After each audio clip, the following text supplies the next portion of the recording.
Night, night. Hiding. So terrible. Good see. Now, you do know how to get back to the main road. I just keep turning right. That's all there is to it. Good. Okay. Oh, thanks again for inviting me. Our pleasure. Good to see you. You too. Don't forget, lock your door. Oh, yeah, thanks. Okay.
You idiot! Will you come on?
No trouble now.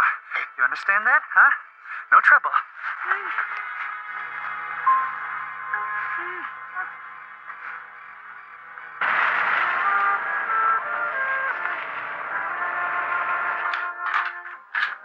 Ready?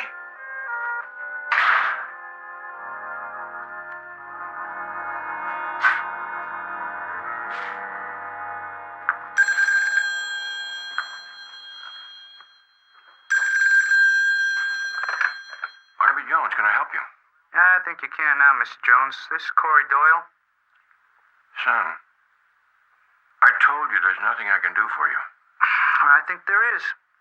Corey, you don't understand. Jones, I got Betty. You what? You heard me. Tell him. After I left Ellen's last night, he forced me off the road. Betty, are you all right? My head hurts a little. He had me blindfolded. Jones, you listen to me. You're gonna help my brother. Your brother was found guilty by a jury. Well, they were wrong. He didn't kill his wife. Do you think what you're doing is going to change anything? It's gonna get you started looking into it. I did look into it. I had nothing to go on, not one shred of new evidence. I told you about that man. You didn't even know his name. You couldn't prove anything. Well, that is what I want you to find out. I tried. Well, then maybe you didn't try hard enough, huh? Well, you're going to now, Jones, if you ever want to see Betty alive again. Corey, if you do one thing to hurt her... Then what, huh? I'm gonna give you 48 hours, Jones, and no police, or she's dead. Corey. Corey.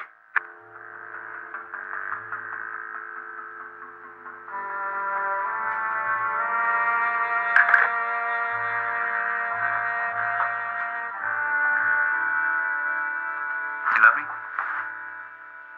Then you know I'm doing the right thing.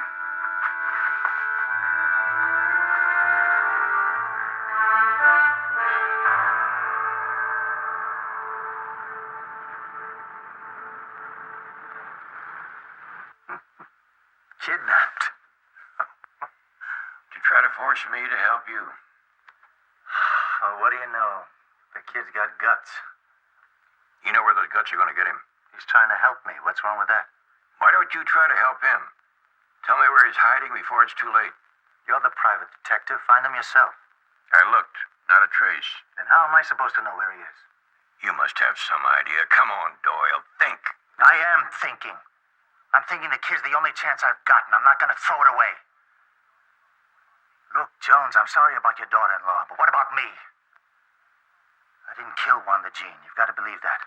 They found her blood on your shirt. We had a fight. I hit her. She came tearing back at me like some wildcat. But she was alive when I left the house that night. What was the fight about? I was jealous. All some guy had to do was look in her direction. I'd accuse them of having an affair. Was she having an affair with someone? No. Corey thinks she was. But he's wrong. Look, she was pretty. A lot of guys looked at her. But she was in love with me. According to your testimony, you went back to your boat that night and kept drinking until you passed out. That's right. When I came to, it was morning. I went home. She was gone. She'd taken a suitcase and some clothes with her. So you figured she left you? She threatened to before. A few days later, I was coming in from a cruise. The police were waiting for me. They told me that Wanda Jean's body had been washed ashore. She'd been beaten to death. Dumped in the sea. There was a rope around her body. It must have been tied to some weight or some... I loved her, Jones. I wouldn't have killed her. I swear.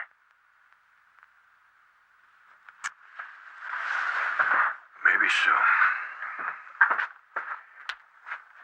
But it doesn't leave me much time to prove it. Then you better get moving.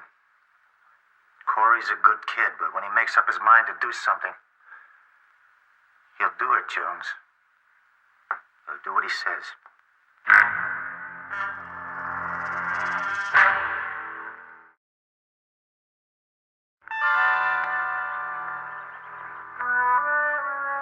Better?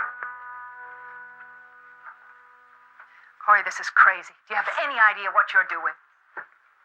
Well, you're here, aren't you? Let me go. Oh, that'd be like holding four aces and throwing in your hand. Is that what this is to you, a game? Oh, it's not a game to me. I'm helping my brother. And if you knew him as well as I do, you know he couldn't kill anyone, and especially Wanda Jean. Corey, you let me go. And I swear to you that Barnaby and I will do everything in our power to prove that he didn't kill her. Yeah, well then why didn't he do that last time, huh? Because he just didn't care. That's not true. It is.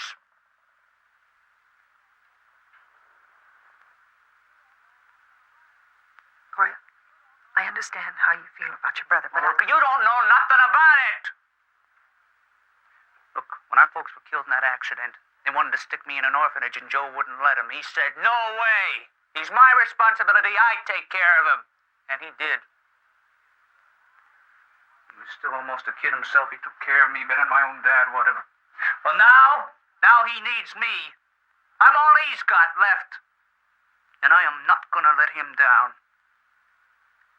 Corey, whatever you think you might be doing for your brother, you're going at it the wrong way. It's the only way I got left.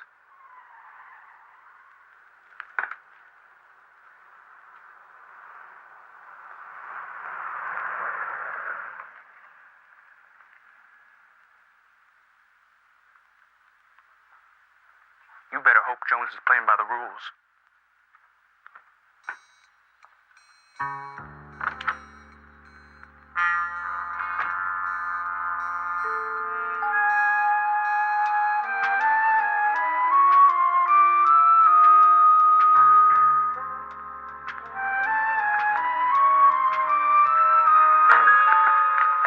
Hey, what took you so long, huh?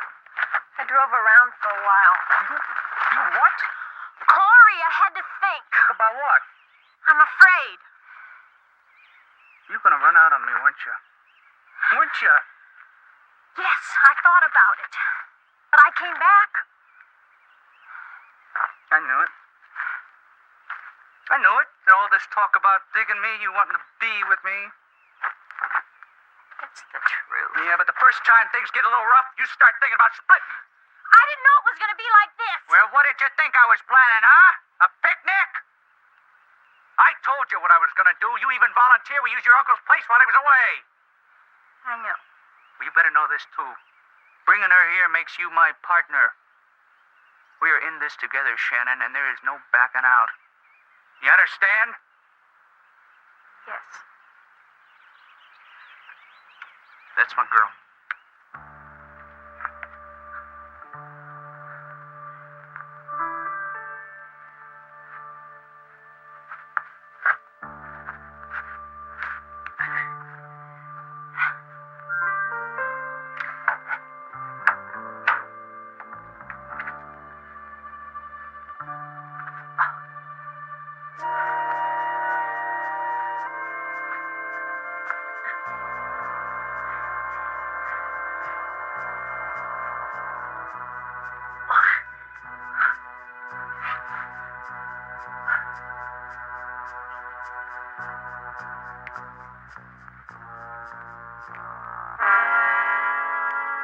Corey, what's going to happen after? What do you mean? I mean, even if Jones somehow does get your brother off, we've still kidnapped that lady. They'll put us away. Well, they have to find us first. Or didn't I tell you, we'll be leaving town. Where to? Hey, you just let me take care of that. Besides, if there's no victim, how can there be a kidnapping? But there is one. Now, if they can't find her, there ain't. Wait a minute. I never figured you'd go that far. It's the only way to handle it. And Shannon, there are a lot of places out there where somebody can hide a body and never be found. Come on, I give you a cold beer.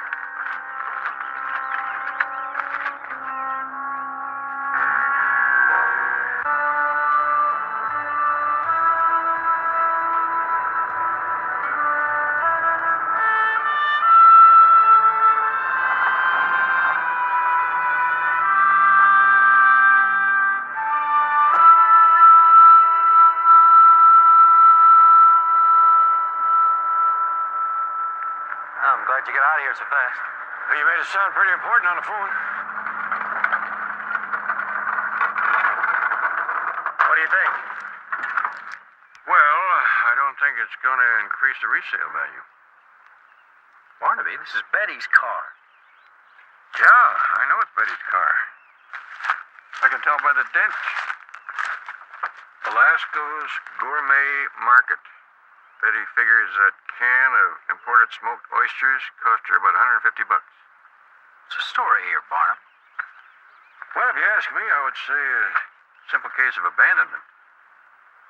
You telling me that Betty just got tired of her car, so she drove it off the road and walked away? Not Betty. Whoever it was stole it from her. Probably had a little accident, ran off. Oh, it was stolen. How else would it get here? Well, didn't you report it? Well, I didn't know about it till just now, and Betty didn't know about it either. She's been out of town a couple of days. Out of town. Yeah, Phoenix. I sent her over there to do a little work for me. I just talked to her about an hour ago. Mr. Stevens.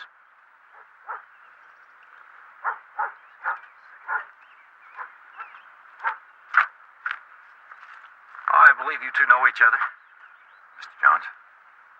Mr. Stevens was just driving by when he saw Betty's car. I thought it looked like Betty's, and, I was afraid something had happened to her. Barnaby, Mr. Stevens says that Betty had dinner at their house last night. Didn't leave till almost 12 o'clock. Now, what's going on here? Mr. Stevens, would you excuse us? Sure thing.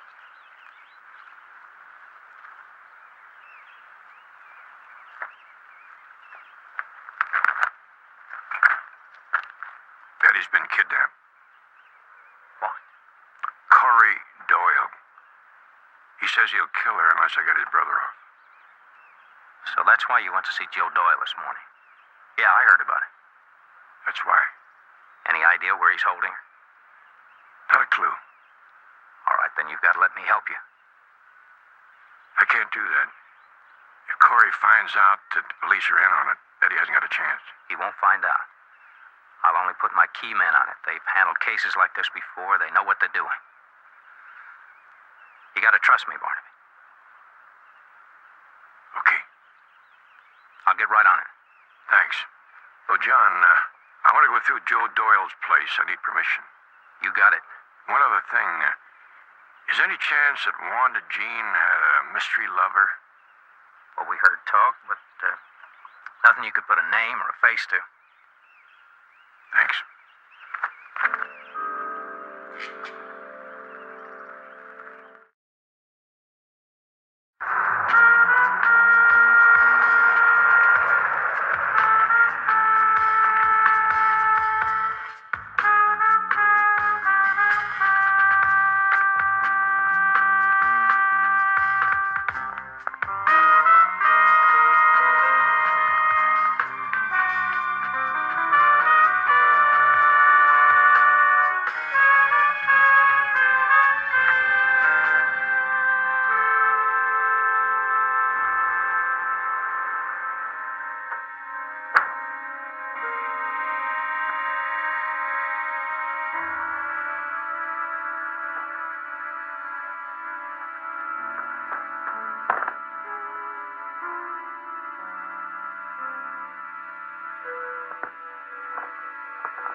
Take it real easy, Jones. And hand it over.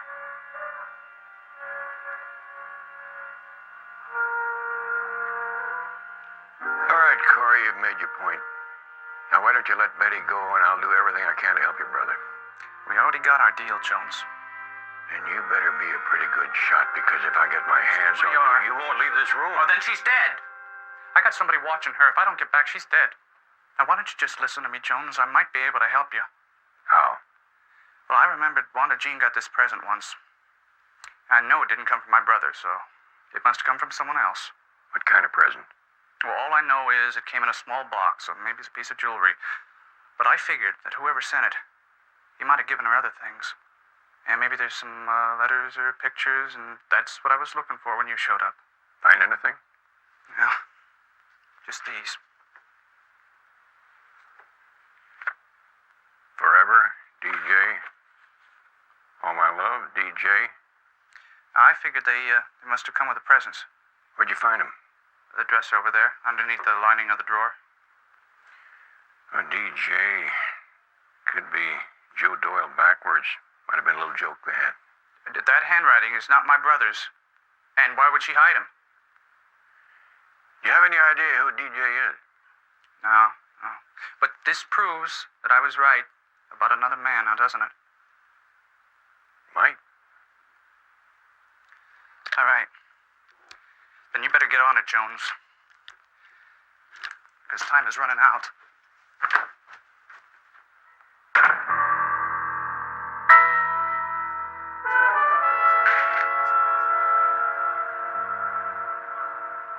I was wondering how long it'd take you to get to me. I heard talk there was a tall, gray-haired man asking questions around the pier. If I'd known you was so handsome, I might have come to you. And if I'd known you were this much woman, I'd have started here. Oh, you got the blarney in you, all right. Information costs money, and I'm a sea of information. So I understand. How well did you know Joe Doyle's wife? Wanda Jean? She was quite a looker. Turned a lot of heads around here. Any other heads besides her husband? Maybe. Who are you looking for? The initials DJ bring anyone to mind? Not offhand, but I'll check around. Do you know Joe's brother, Corey? Corey's a loner, young hothead. Any special friends he might be staying with? Not that I can think of.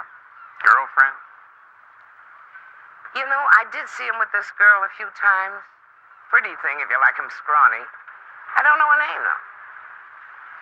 There's $100 in it for you. If you find it quick. Mr. Jones, I like the way you do business.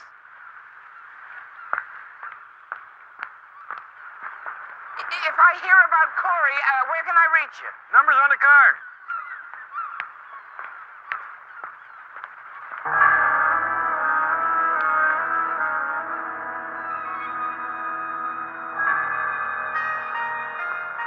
We'd better get a move on, Skipper. That tanker will be in soon.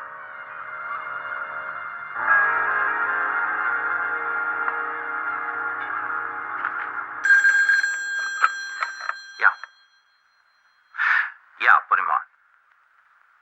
Barnaby? Any news, Lieutenant? Not yet.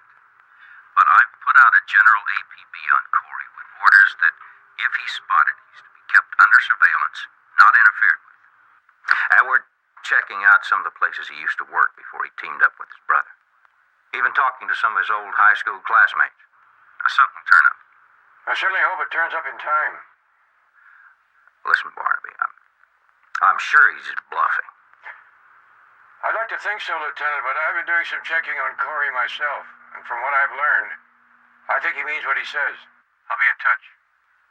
Yeah.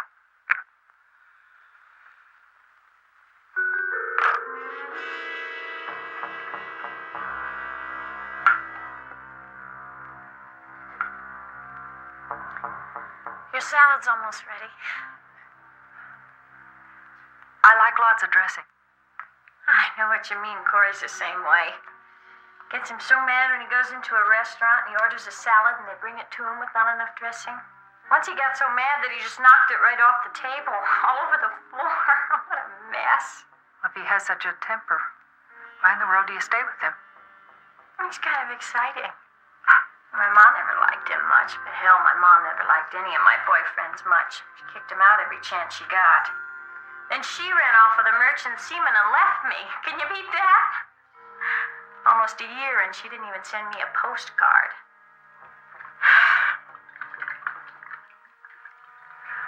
Lots.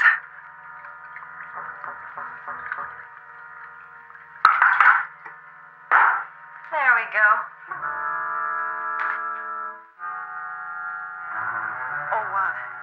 Can I have some crackers instead of the bread? Yeah, I think I saw some in the cupboard.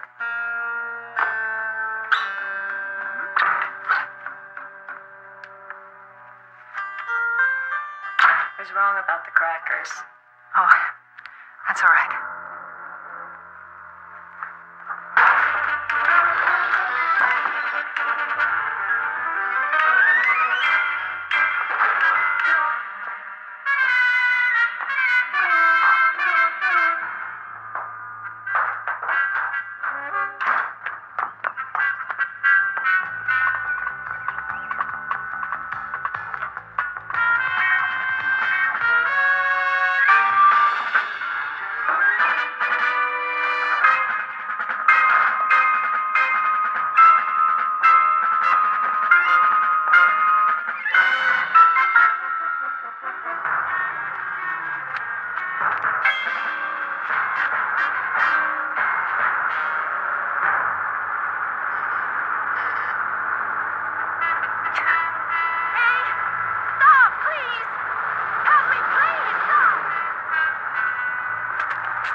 one.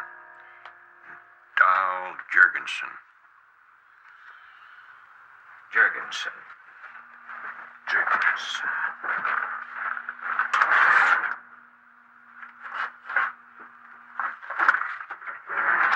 He's captain of the Lost Star, part of the tuna fleet, berthed at Pier 7. Thank you.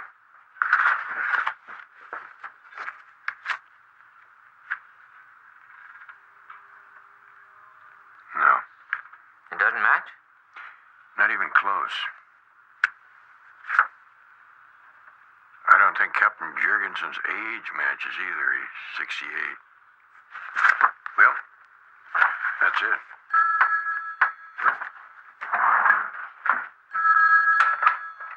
Harbor Master. Yes, he's here. Hold on. It's for you. Thanks. Yeah. Jones? Mother McCoy. Your answering service told me where to find you. You have something for me? Yeah, some information on Corey's girlfriend. What is it? Unless you want to slip $100 bill through the telephone wire. That's no way to run a cash and carry business. I'll meet you at your stand in 10 minutes. Right. What can I do for you, Hopper? What do you want? What did who want? The gray-haired man who was here earlier? One that was on the phone just now? He wanted to know when the albacore were biting.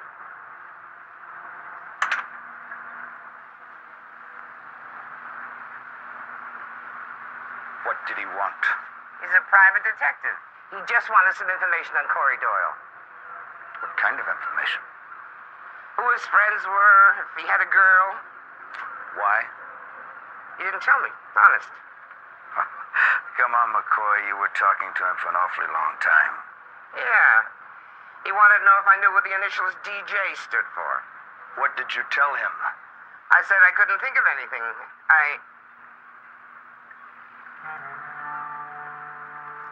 What? All I'll tell him is about Corey's girlfriend. I promise. No, you won't tell him anything. But I already told him I had some information. If I climb up now, he'll get suspicious. He just don't seem like the kind that'll walk away. That's all I'll tell him. You can trust me. All right. But if he should come looking around for me, I'll know who sent him. You understand, Mother?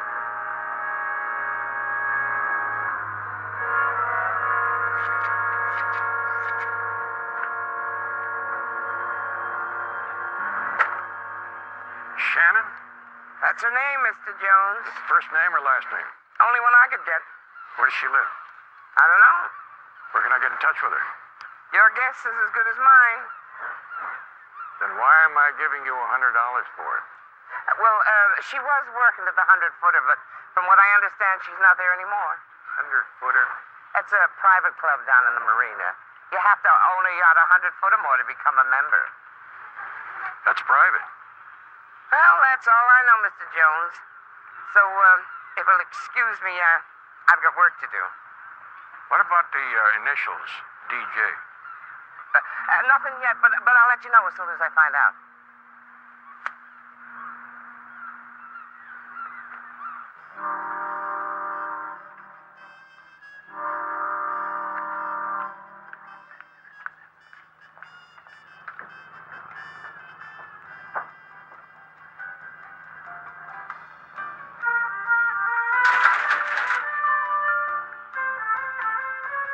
Last name's Nelson. Shannon Nelson. Pretty kid, but kind of strange. Strange. Well, you know, like she was just passing through on her way to another planet. Any idea where she lived when she was on this one? What she gave us was a post office box. No telephone number where you might have called her? She didn't even have a social security number. Kept promising to bring it in, but when she didn't, we let her go. She only worked here a couple of weeks. Well, thanks. How much for the milk? $2.50. Keep the change. Thanks.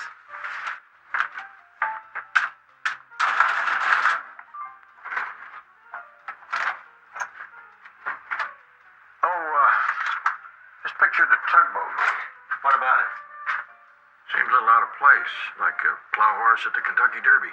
That's what it is, all right. An old workhorse. Davy Jones. DJ. What's the skipper's name?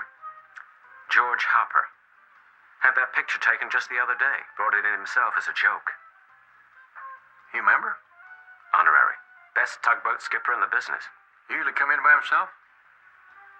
Tell you the truth, I never really noticed. Pete. I wonder if you'd do me a favor. Could I borrow this a couple of days? Sure. Anyone willing to pay $3 for a glass of milk deserves a favor. Borrow it. Thanks.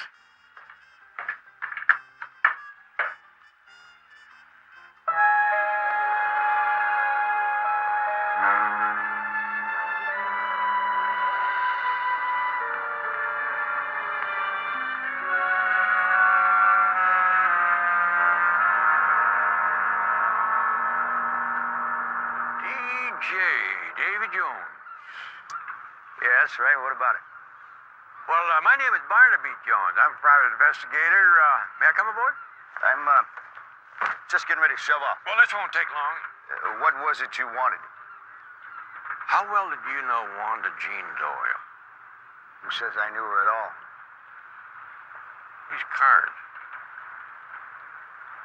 Wouldn't take a handwriting expert to notice that the letters are just about matching the ones on your cabin here. Well? Leave me alone, Jones. I got a wife and kids. Sure, I'll leave you alone. But I doubt if the police will when I show them these cards. They might even come ask you questions in front of your family, so you got a choice. All right. All right, I knew Wanda Jean Doyle. My question was, how well did you know her?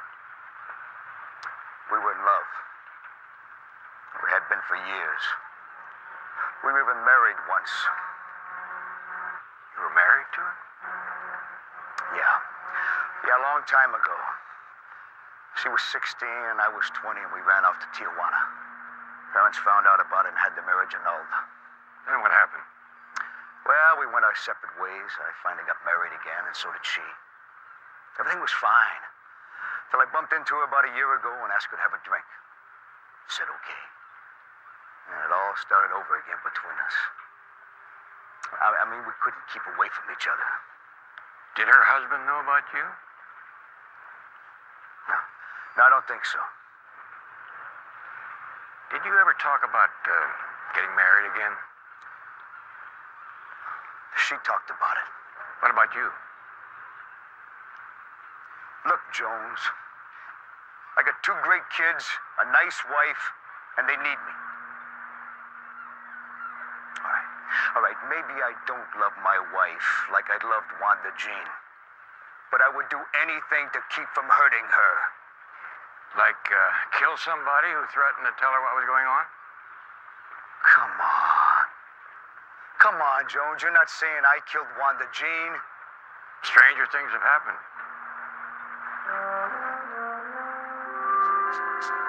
Mr. Hopper, this coil of white line here. Where'd that come from? Are you saying it's not yours? I'm saying I never seen it before. Seems to me they found some white rope on Wanda Jean's body. Could have been this type. Look, Jones, I'm saying I have never seen that before. The line is not mine. Well, it was not yours. Then you won't mind my taking it with me, will you?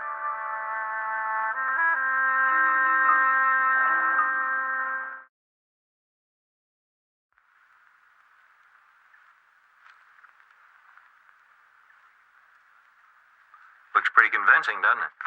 Yes, as far as the cards go, but something about the rope that bothers me. Kind of fell in my lap.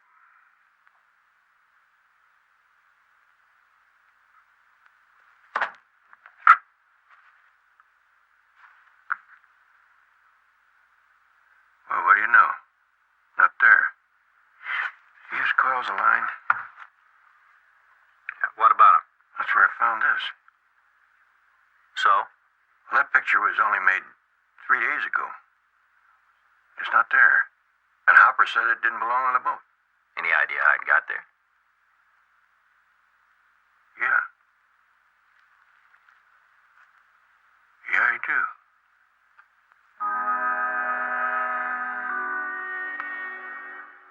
Recognize it?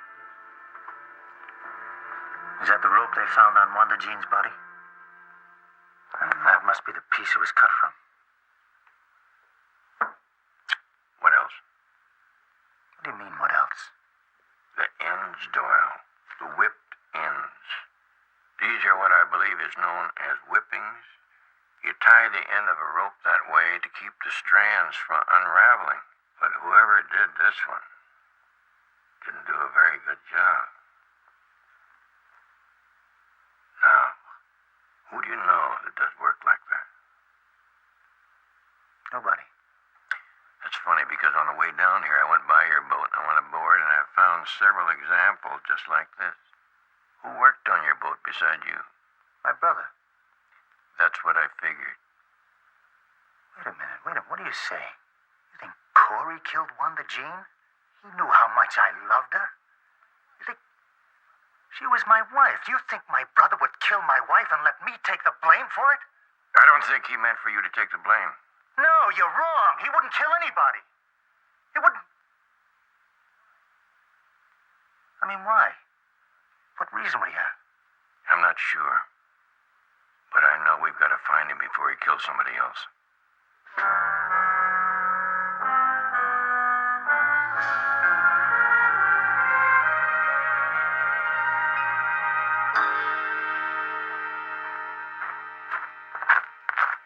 The other unit's in position. Anything? Sure no sign of him. Didn't you say Doyle called it just a hunch? He used to let Corey off here to visit his girl sometimes. Well, one way to find out. We've got the house covered. Now, don't worry. We won't move in until we know Betty's safe. Oh, and Barnaby. No hero stuff, huh?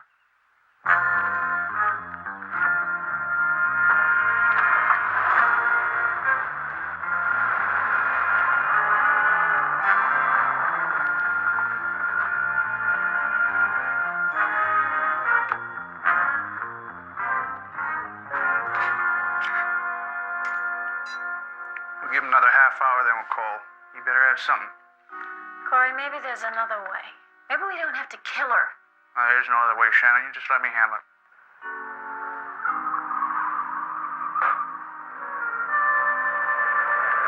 It's Jones. How did he find us? Okay, listen, take this gun and get in there. If there's any trouble, you use it. You understand?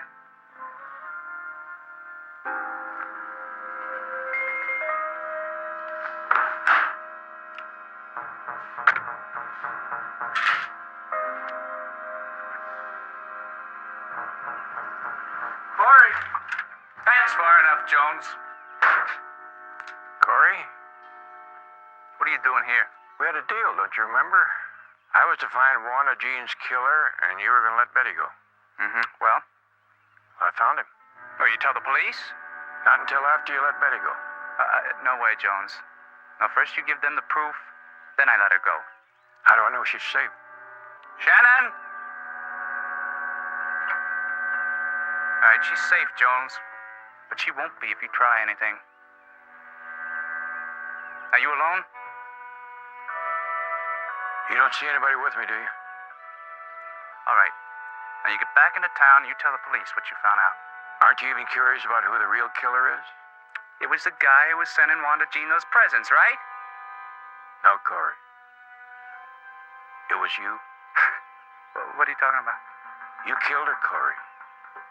Then when they convicted your brother, you knew you'd have to do something about it.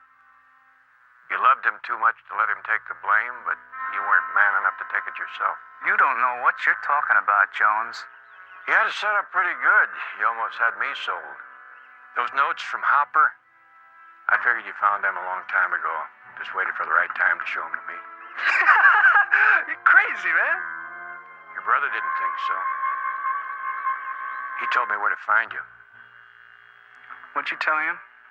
Same thing I'm telling you. And he believed you? Yep. He just didn't understand why. Why? Because she was a tramp, man. I saw her and Hopper in this bar once. They were sitting way in the back, and they didn't see me. But I followed them out, and when they went across the street, they went across the street to a hotel. She was a tramp, man. You understand that? A tramp? She was also very pretty, wasn't she, Corey? Yeah. And I figured if Hopper's good enough for her, why not me, huh? I went to see my brother that night. He was gone. They had a fight. And Wanda Jean, she's getting ready for bed, and she had on a nightgown. But when I tried to touch her, she got mad, and she said she'd tell Joe if I didn't leave. But she was so pretty, man, and well, I wanted her so much. So you made one more pass. Yeah. Only this time she started to scream, and she started to fight back. And then I lost my temper, and I hit her hard. But I didn't mean to kill her, man. I swear, I didn't mean to kill her. Oh, God. Corey! You'll never get off the ground.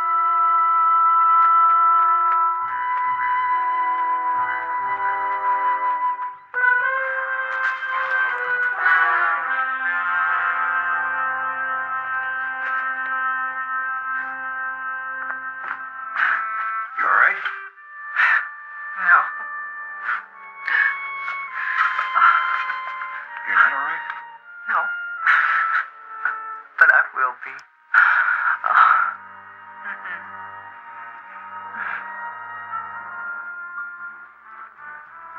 Good thing we got there in time. Thanks to you, it all worked out okay. This may sound strange to you, Jones, but I really feel I did the right thing helping you find my brother.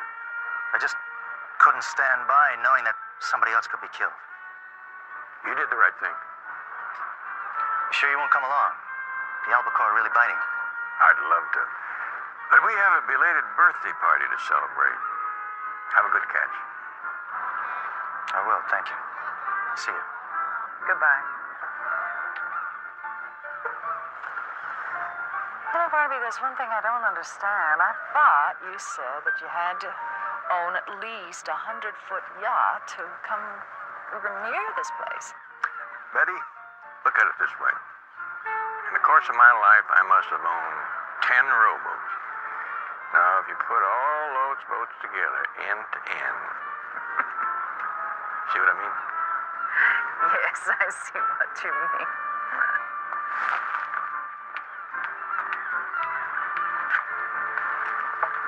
Now, after I light this, if you can blow out all the candles with one breath, you get your wish. Need any help? No, I love you.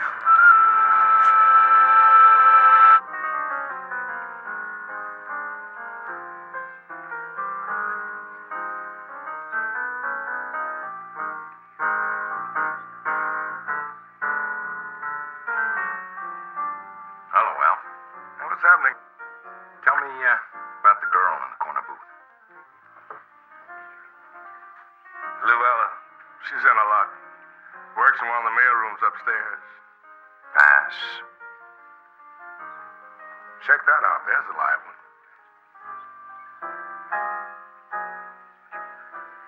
Swimsuits. She models them, right? Close. Lingerie. You sure know how to size them up. What about her? Does she come in often? Drops in mostly on Fridays. She's with the big pharmaceutical house. You know, drugs.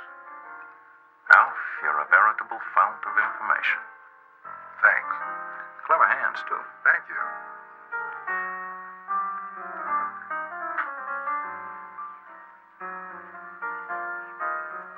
Honey, how about a refill, scotch and water? Make that a match set? I was just about to go. Two. Now you can't go. You haven't finished your drink yet. I'm Jack. Smile. That's much better. Cigarette? No, thanks. You, come here often? No, not usually. How about yourself? Almost never. Keep the check. Thank you, sir.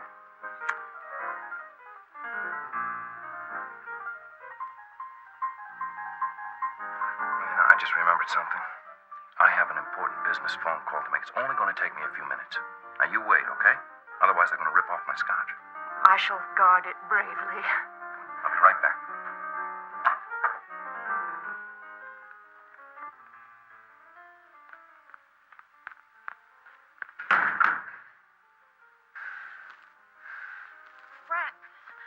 Frank? Laura? For Pete's sakes, what are you doing here? 6 weeks. I waited for you to come back for 6 weeks. I told you to stay in San Diego. You know how dangerous it is for me up here. Well, what about me? I was going crazy. At least you could have done was called once in all that time, Frank. Uh-oh, I'm being watched. Act like you don't know me. Who? The guy on the other side of the hallway, the one with the cigar. He's one of them. Frank, if you're trying to tell me that he... Let's get out of here.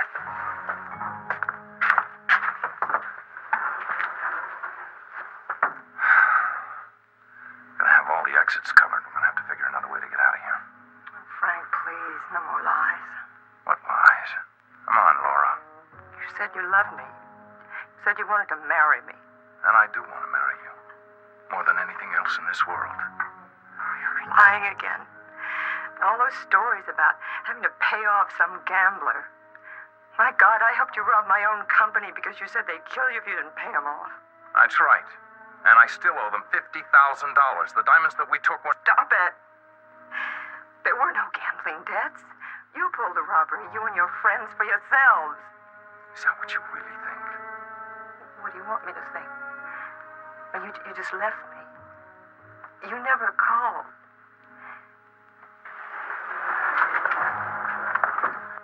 I just didn't want you to get mixed up in all of this.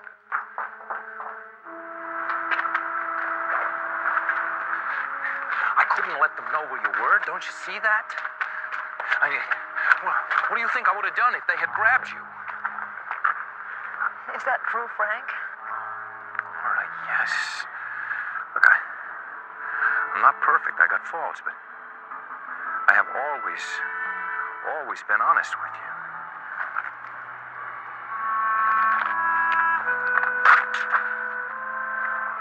And down there, all right. Look, I've got an idea. I'll go first and lead them off. Wait 10 minutes, and you follow. I'll meet you later at your place. No, I'm going with you. Laura, I told you that's not safe. Look, either I go with you or I call the police. You call the police? I love you, Frank. I've already proven that. You shouldn't have come up here, Laura. You should have stayed in San Diego.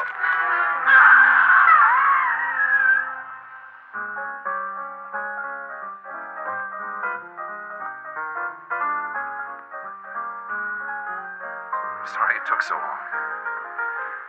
Well, Alf tells me that you're a secretary. Administrative assistant. At a pharmaceutical company. 1 out of 2 is not bad. At Norlon Pharmaceuticals. Interesting work, Jane. Jean. Anne Hobson. Yes, it is very. Well, tell me, Miss Ann Hobson, have you had dinner tonight? No. Well, that's good. Because I know a very nice, very quiet little restaurant where the scampi is terrific. Okay? Okay. Why not?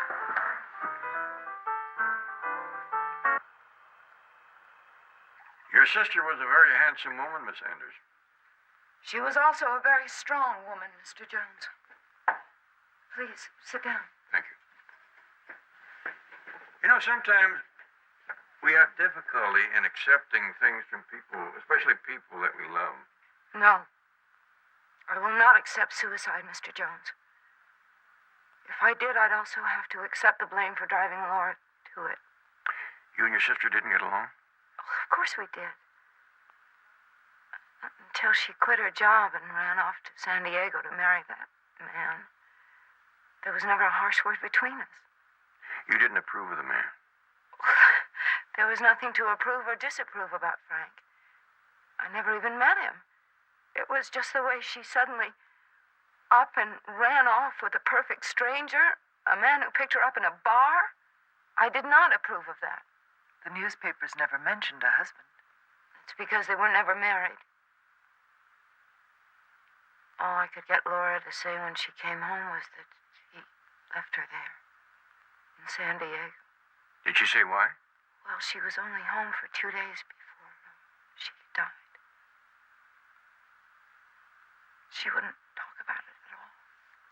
Well, maybe this Frank could give us some kind of an idea of her mental state. I thought so. I thought so, too. But I don't know how to look for him. I don't even know his last name. Well, maybe we could find out from the motel they stayed in. Which one was it? I don't know. Wait. There was a picture on the postcard that she sent when she first came down there.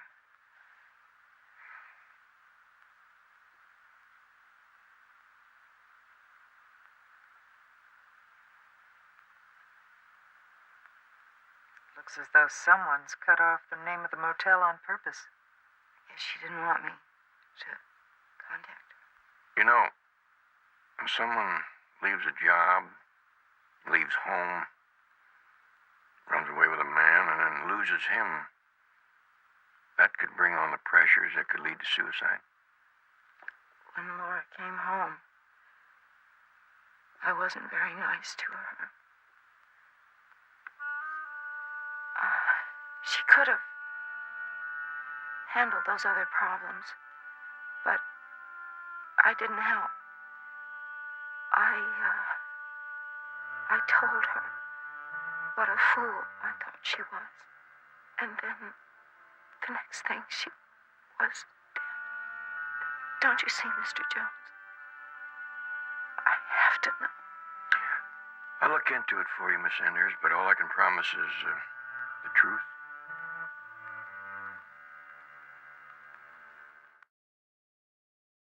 She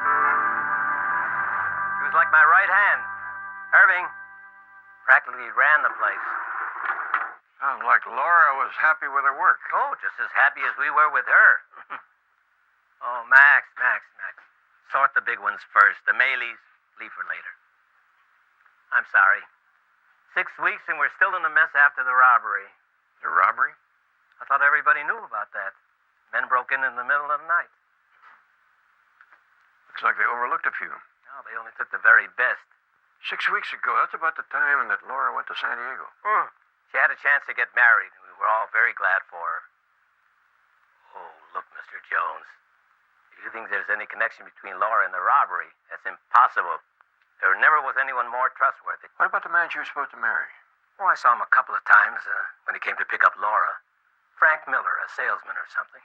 Any idea where he worked, where I might be able to get in touch with him? Business equipment, never mentioned the name. What did he look like? 35, good looking, light hair. Oh, yes, and a small scar on his chin. Laura's sister said they met in some kind of a bar. You know which one? She never mentioned the name. Someplace in the neighborhood where single people met. Well, thank you very much, Mr. Inball. You're quite welcome. Irving.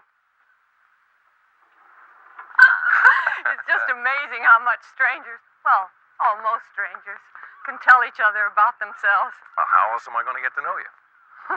I still don't know anything about you. All right, that's fair. My turn. Why don't we go up to my place and I'll cook us a little dinner, and while I'm sitting there counting all the lovely freckles on your face, I'll tell you about my sordid past. Seriously, Jack, why do you want to know so much about the company I work for? I mean, what are you really after? Besides you, Bonnie? I said be serious.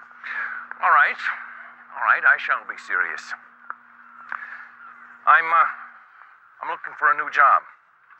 You're thinking of working for my company? It would mean being close to you.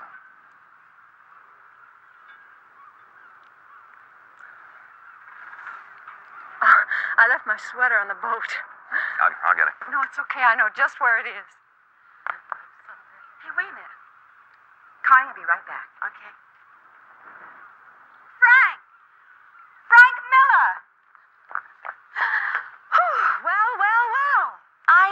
of these days I was going to be running into you again, Frank. Hi. Sheila Wiles.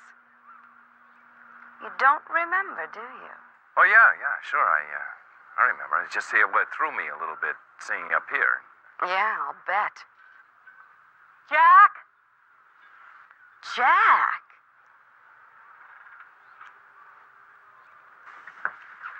I want you to meet an old friend. Sheila, this is my wife, Ann. How do you do? Nice seeing you again, Jack. Yeah, sure. What was that all about?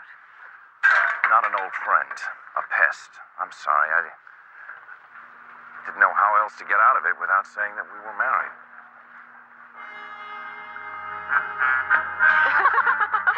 Married? I don't believe it. You should have seen the look on her face when he said, my wife. Besides, when he was romancing me, he told me his wife was in a wheelchair for life. Oh, let's go, Sheila. I'm beginning to feel like a peeping Tom. No, wait a minute. Jack Arno. P93. Looks like he changed his last name, too.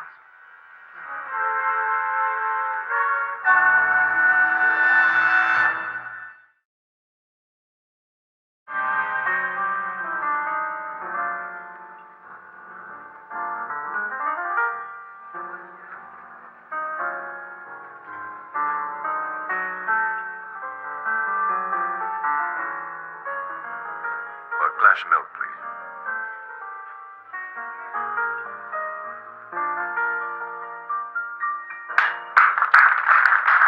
Thank you. Very nice. Thank you. Haven't seen you here before. Well, you might say I'm making the rounds. I had no idea there were so many singles bars. Whole new world. Been striking out everywhere, huh? Yeah, you might say that too. Well, stick around. If you can't get lucky here, you can't get lucky anywhere. Well, it happens I'm trying to find out about a lady whose luck ran out here.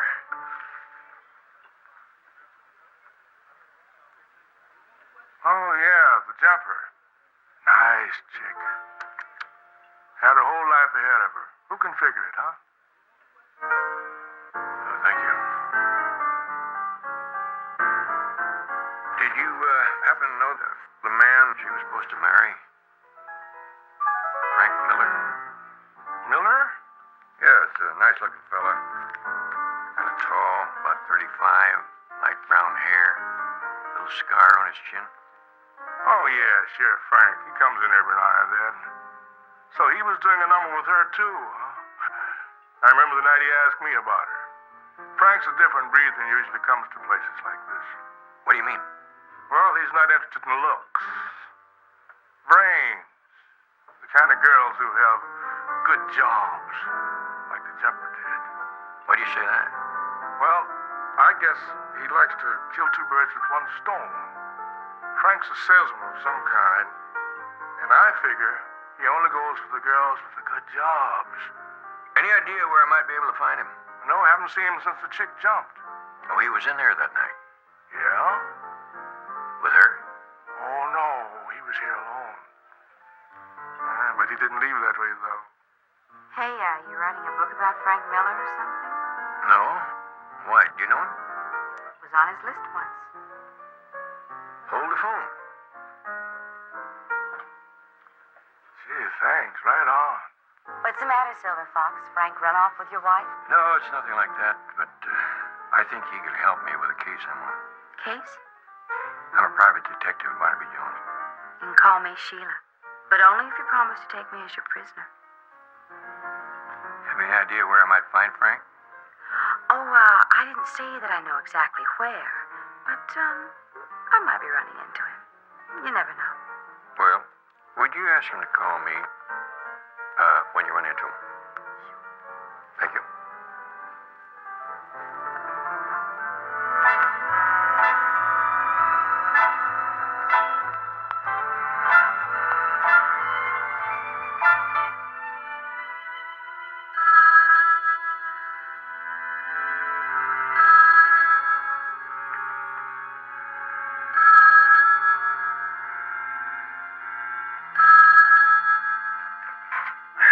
Yeah. lays out this way. There's video cameras in 11 key locations. The outer alarm system is tied into a central station. Yeah, that's right. Well, most of the heavy stuff is in a special vault. Ain't gonna be easy, McGee. Huh? Hey, I'll get more details. Don't worry about it, huh? It's gonna take a little time and later.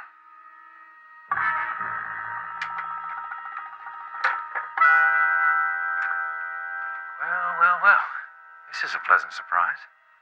Thought you'd already left. Oh, well, it was still early, so I just... Well, I'd better be on my way. That, phone call shook you up a little, didn't it? You were discussing my company's security system. Things I told you in the strictest confidence. Be hard for me to deny that now, wouldn't it? That night we met at the Tower West. Me. Out of all those prettier girls, you picked me. Now I think I know why. And I suppose you're going to the police. No, I was just going to try and forget. Well, I'm the one that blew it, so you might as well know. And I am the police. What? An undercover officer for the Narcotics Bureau. I couldn't tell you before, and I shouldn't be telling you right now. But you call in, they're going to yank me off the case and call off this entire operation. What operation?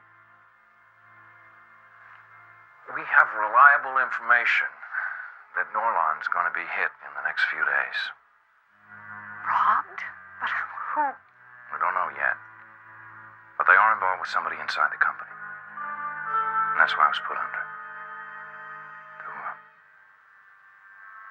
To get close to you. This is happening so fast. I'm still... Shocked. I expect you would be. And all that's happened with the two of us, that was just part of the job.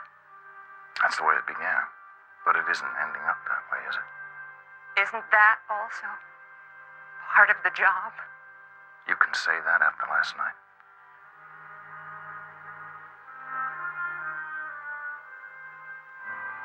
I'm sorry, Ann. I gotta change my clothes and go meet my contact. Else they're gonna have me on the carpet. Look, I'll explain it all to you tonight. And I won't blame you if you don't want to see me again. But there is one thing I would like you to keep in mind. We're dealing with dope.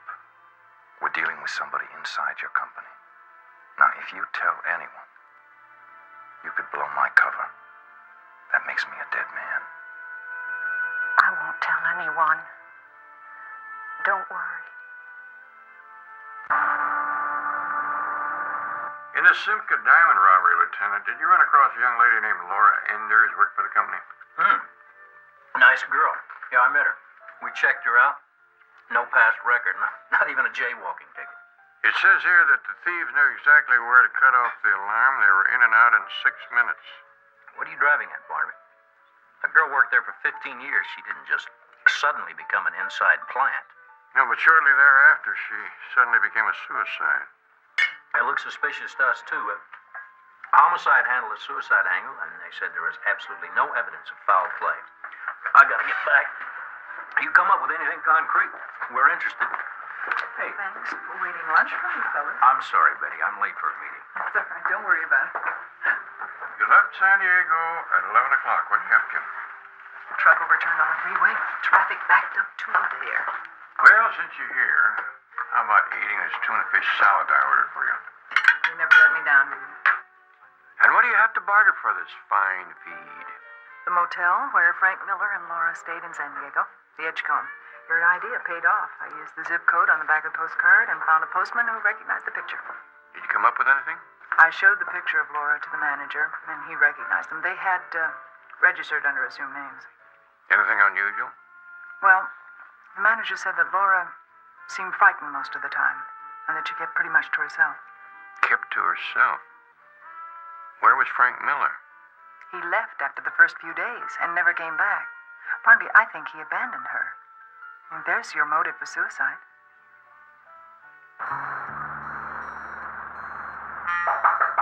Just a minute.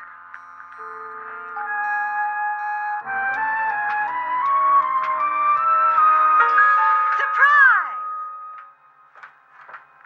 I was just getting ready to go out, Sheila. And miss what I have to tell you? Like about a certain private detective who's been looking for you.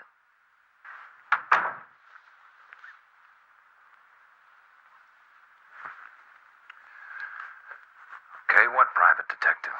Name's Barnaby Jones. Been asking in all the singles bars for you. You tell him where he could find me? Are you kidding? What are friends for? Unless, of course, it's okay for me to tell him where you live. I guess there isn't any point in trying to kid you, is there, Sheila? That girl, Ann. Oh, your wife. I noticed she's out of the wheelchair. Made a miraculous recovery, huh? My wife died 8 months ago. I'm sorry. Anyway, that girl, Ann, she is married. I guess that Jones character is someone her husband sent after her. I thought it must be something like that.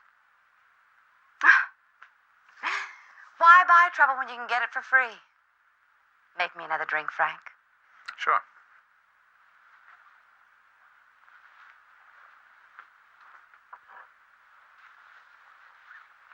I think I'll even break my date tonight. I mean, after all, private detectives, it's all over between me and Ann anyway. Don't believe you. Tell you what, we can share you. Tuesday, Wednesday, and Thursday, and me the rest of the week. Honest, it's going to be you and me all the way. Just like old times. Oh, I mean it. I've got some important business coming up. When that's finished, a couple of days at the most, we can take off. How does Acapulco sound?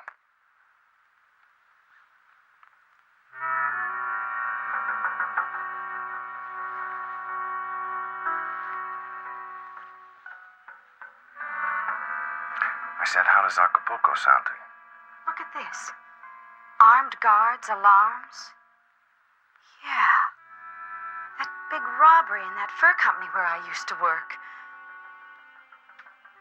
It was you. Now, you don't really believe that, do you? That's just a floor plan of the company I'm doing business with. No. I remember the policeman kept asking who knew about the guards, the alarms, everything that's on this. But I thought to myself, Frank, no. He's just a busybody salesman who has to know everything about everyone. So I put it out of my head. It's too bad you didn't keep it up. So, now what? Don't go blow a tire. I'm not going to tell. I might even help you if you want.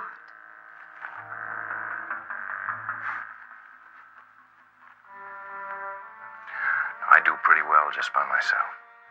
Not anymore. We're going to be close. Mr. and Mrs. Close. Married close. Won't that be fun?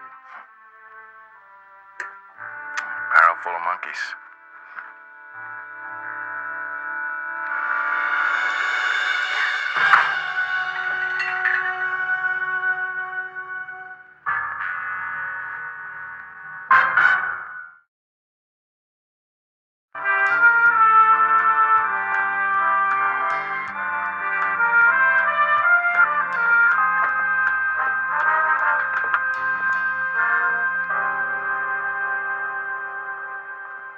We found her purse on the dock with your business card in it. I thought you might be interested. Yeah. Take a positive identification. Sheila Wiles. Hold it a minute, will you? Hold it. Her roommate, Connie Maxwell, just left. All right. How does she tie in with this Frank Miller you've been looking for? I figure she's another one of his ex-girlfriends. Probably just a coincidence. The coroner seems to think there is nothing here that doesn't read accidental drowning. Any bruises on the body? Just that nasty one on her head. She probably wandered down here from one of those bars up the way there, tripped in the dark, hit her head before she fell in the water. My men are checking out the bars now. May I? Oh, yeah.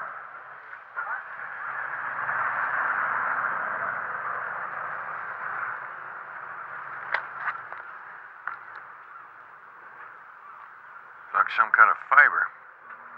Yeah, we found a lot of that on her dress, too. Mind if I take a sample? Oh, yeah, sure.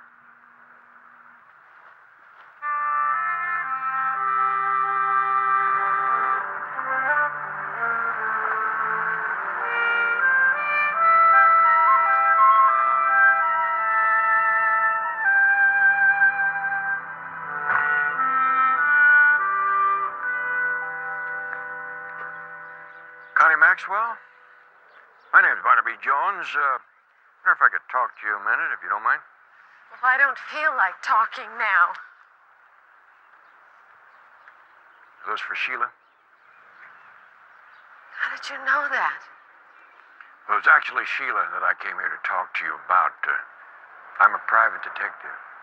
Well, I've told the police everything. Yes, it was the police who told me that you and Sheila were living here together. Did she ever mention a man named Frank Miller? Miller? Yes. He was the guy we ran into down at the marina the other day. Well, then she saw him.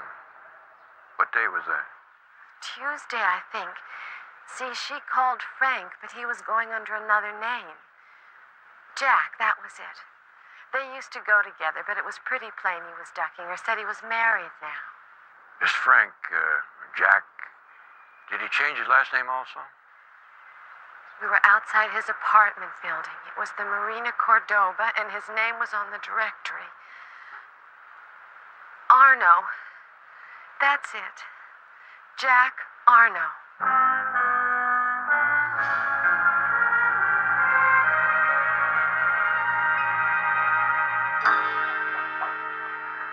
Come on in. It's all yours. I'm on my way out. The director said Jack Arno, but you look a lot like a fellow named Frank Miller is supposed to look. Who? Frank Miller. No, I don't know the name. Well, I bet I could find some witnesses who would swear otherwise.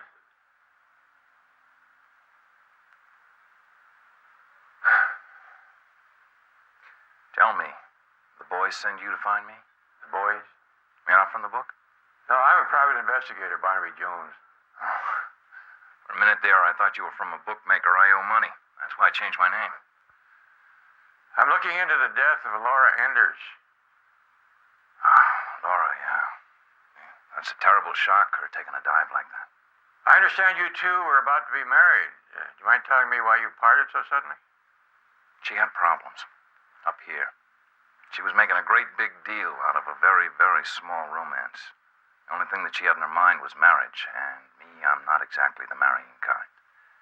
I like surprises. Yes, I imagine you were surprised to discover that you had been in the bar of the same building the night she jumped off the roof. Yeah, when I read about it later, it was a real shock. Did you talk to her that night? No, I haven't seen Laura since we busted up in San Diego. Now, if you'll excuse me, I have somebody picking me up. What about Sheila Wiles?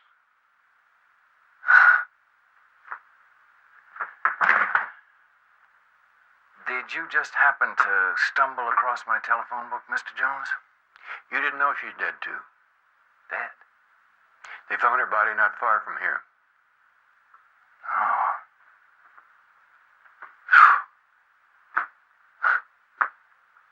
I just bumped into her yesterday down at the dock. Bumping into you is not healthy for ex-girlfriends, is it? Was that meant to get a rise out of me for some reason? No, I was just noting a curious phenomenon. Well, let me note one for you. Halley's Comet makes an appearance every 75 years. Now that, plus 2 bits, will get you a cup of coffee and 1 refill. See ya.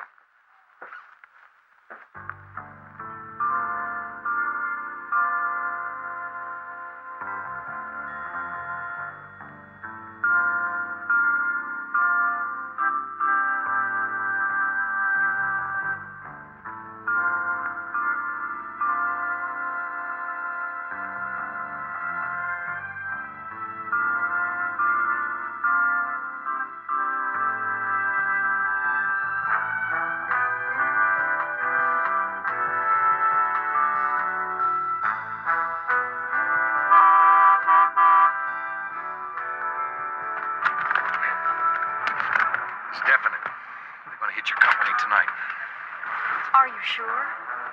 I just got it from that guy up in the balcony. He's one of them.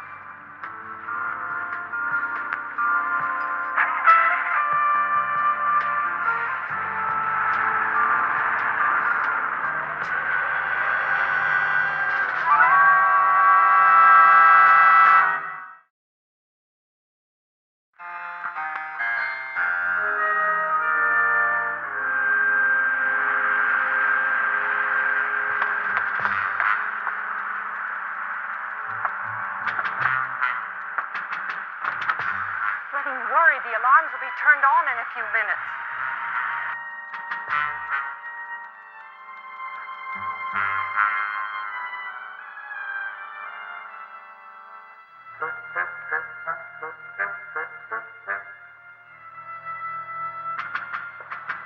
Where's the sensor key? In there. What are you doing? It's radio equipment to keep in touch with my man.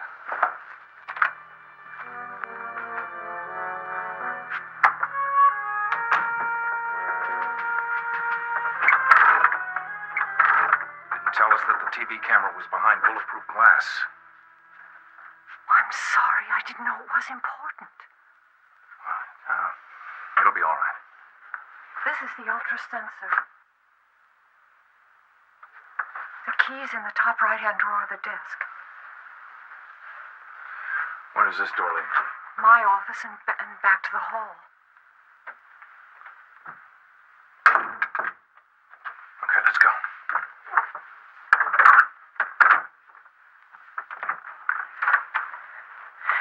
I'll wait in the car, all right? No, you go on home. This could take hours. I'll call you when it's over. Be careful. I wouldn't want anything to happen to you. It makes two of us.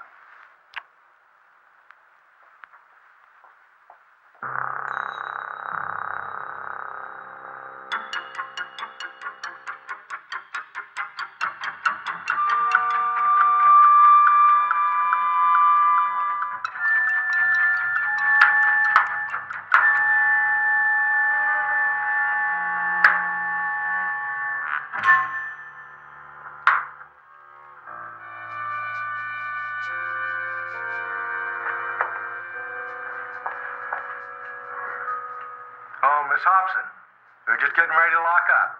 Sorry, Pete. I had some things to clean up. Good night, Miss Hobson. Good night, Ted. Secure, Pete. Okay, turning on main alarm.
Miss Hobson? Oh, I didn't mean to startle you, but I've been waiting to speak with you.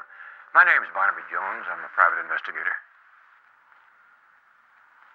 those things are easily forged. Now, if you'll excuse me. How well do you know Jack Arno? That's really none of your business. In that event, Miss Hobson, I'll get right to the point. Two ladies, Laura Enders and Sheila Wiles, both used to date a man named Frank Miller, who now calls himself Jack Arno. So what? The companies of both these ladies have been robbed, and the ladies themselves are dead. I think murdered. I don't believe a word you said.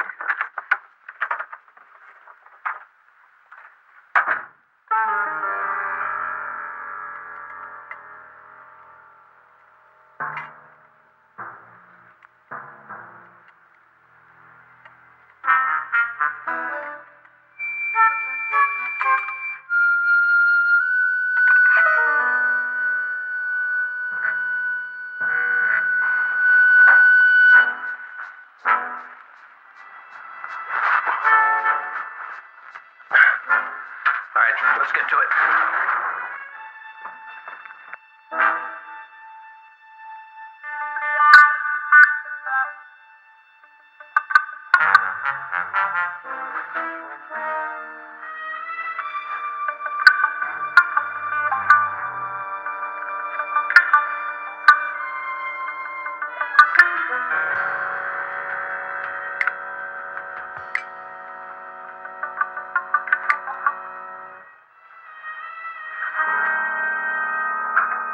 What's up, Pete? Something's happened to the picture from Prescott's office. You better check it out. I'm on my way.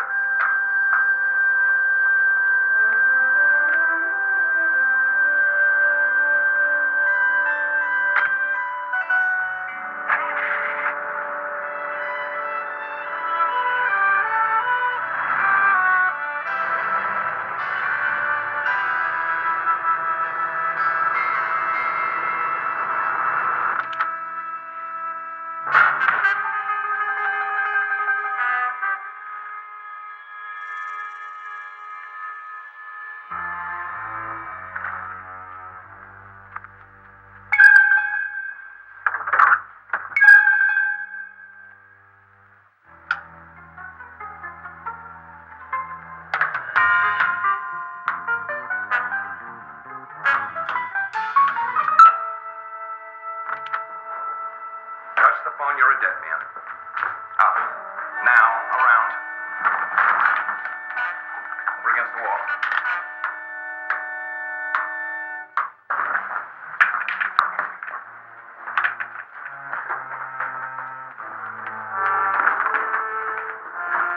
All right, on the floor. On the floor.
Made a big mistake coming back here, lady.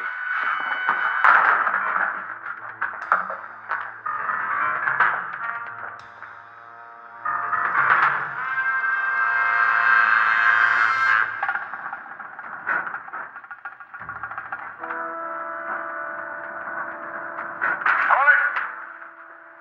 Get their guns.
least, Jack Arno's confession helped one lady. Now Laura's sister can have some peace of mind knowing that she didn't drive Laura to suicide. I know. I'm truly glad for her. I just feel I've been so foolish. Well, look at it this way. If Eve hadn't been foolish about Adam, we might never have had applesauce. What? Or cider. Now, somehow, I always thought that you liked milk. I'm going to try a glass of milk. A little cider in it sometime.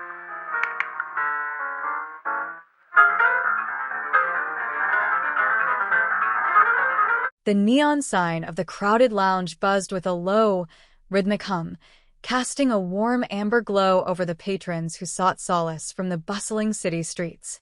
Inside, the atmosphere was a blend of soft murmurs, the clinking of glasses, and the occasional burst of light-hearted laughter. At the corner booth, a young woman sat quietly, her eyes fixed on the tabletop, seemingly lost in her own thoughts.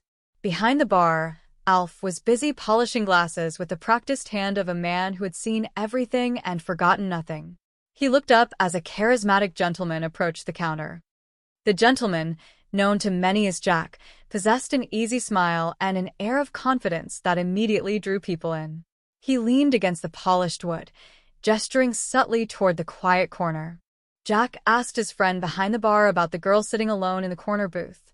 Alf, barely looking up from his work, replied that her name was Luella and that she came in quite a lot, working in one of the mail rooms upstairs.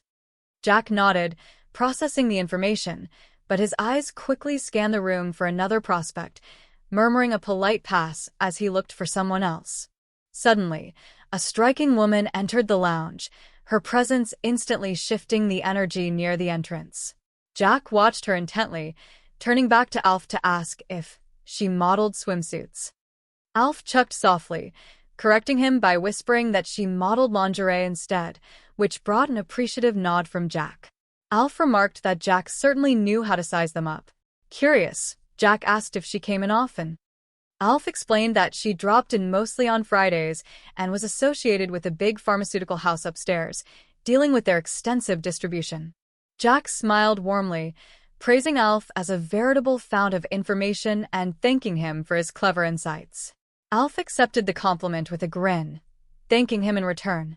Seizing the moment, Jack ordered a refill of scotch and water, asking for a match set as he prepared to make his move.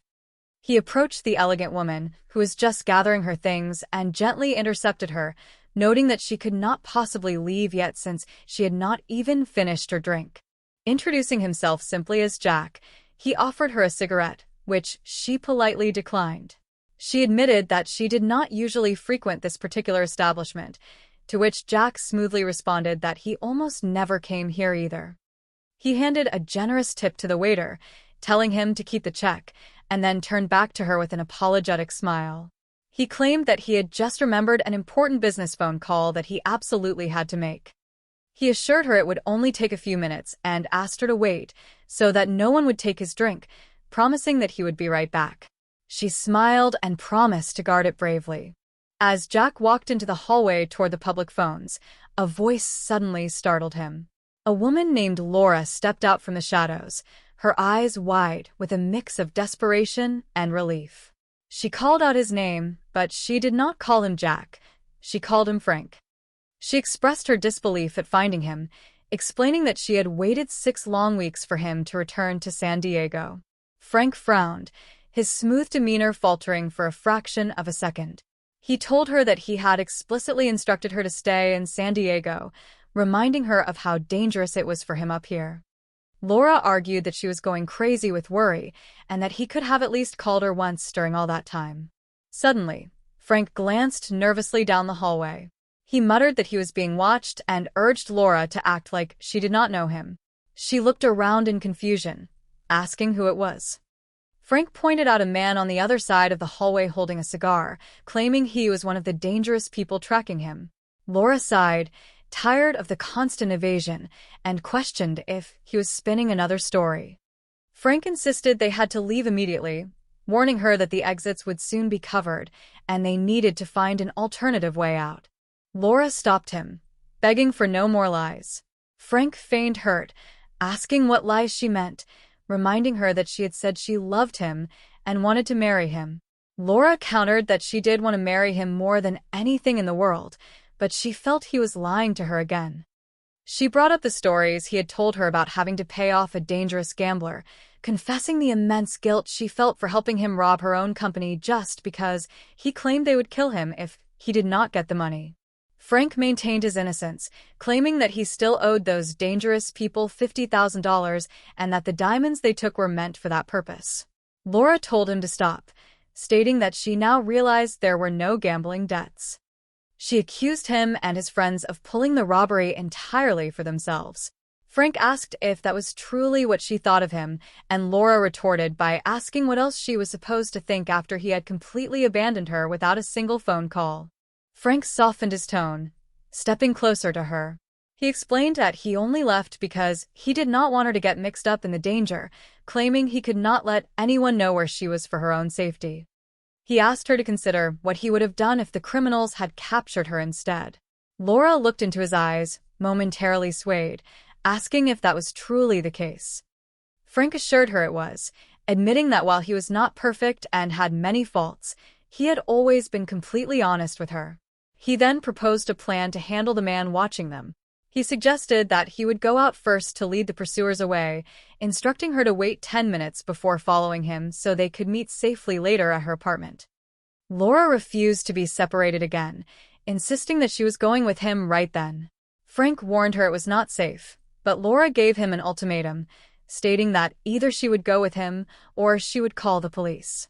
Frank told her to go ahead and call them if she must, but Laura melted, confessing that she loved him too much to do that, having already proven her devotion. Frank sighed, telling her she should never have come up here and should have stayed safely in San Diego. A short while later, Frank returned to the lounge table where the pharmaceutical assistant was waiting for him. He apologized for taking so long. The young woman smiled, telling him that Alf had informed her she was a secretary. Frank corrected the notion, guessing that she was actually an administrative assistant at a pharmaceutical company. She laughed, noting that 1 out of 2 guesses was not bad. She confirmed she worked at Norlam Pharmaceuticals and found the work very interesting. Frank introduced himself fully under his alias, learning that her name was Ann Hobson. He then asked Miss Ann Hobson if she had eaten dinner yet, and upon hearing that she had not, he happily offered to take her to a very nice, quiet little restaurant where the scampi was absolutely terrific, and accepted the invitation with a smile, wondering why not.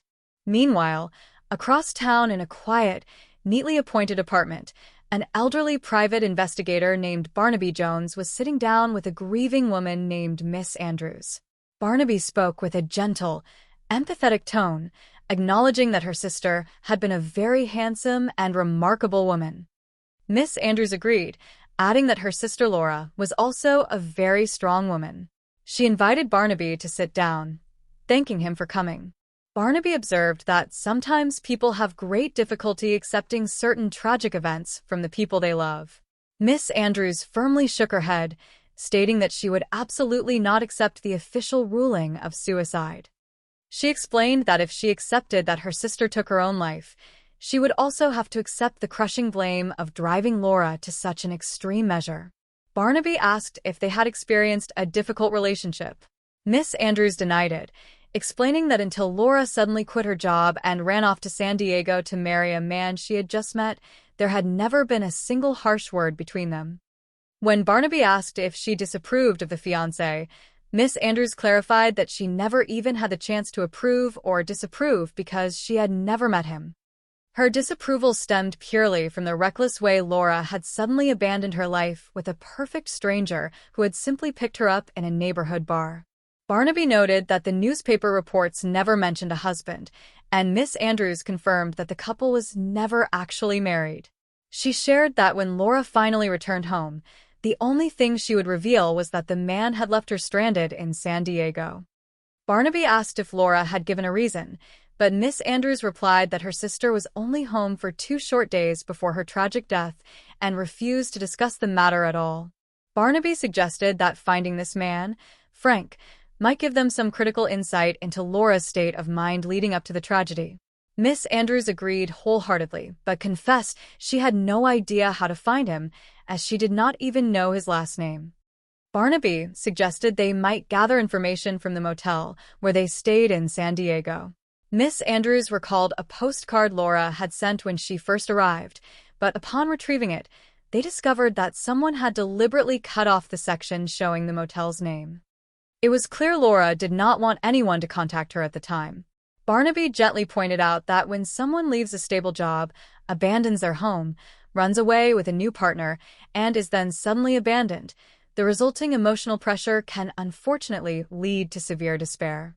Miss Andrews began to weep softly, admitting that she had not been very kind to Laura when she returned home.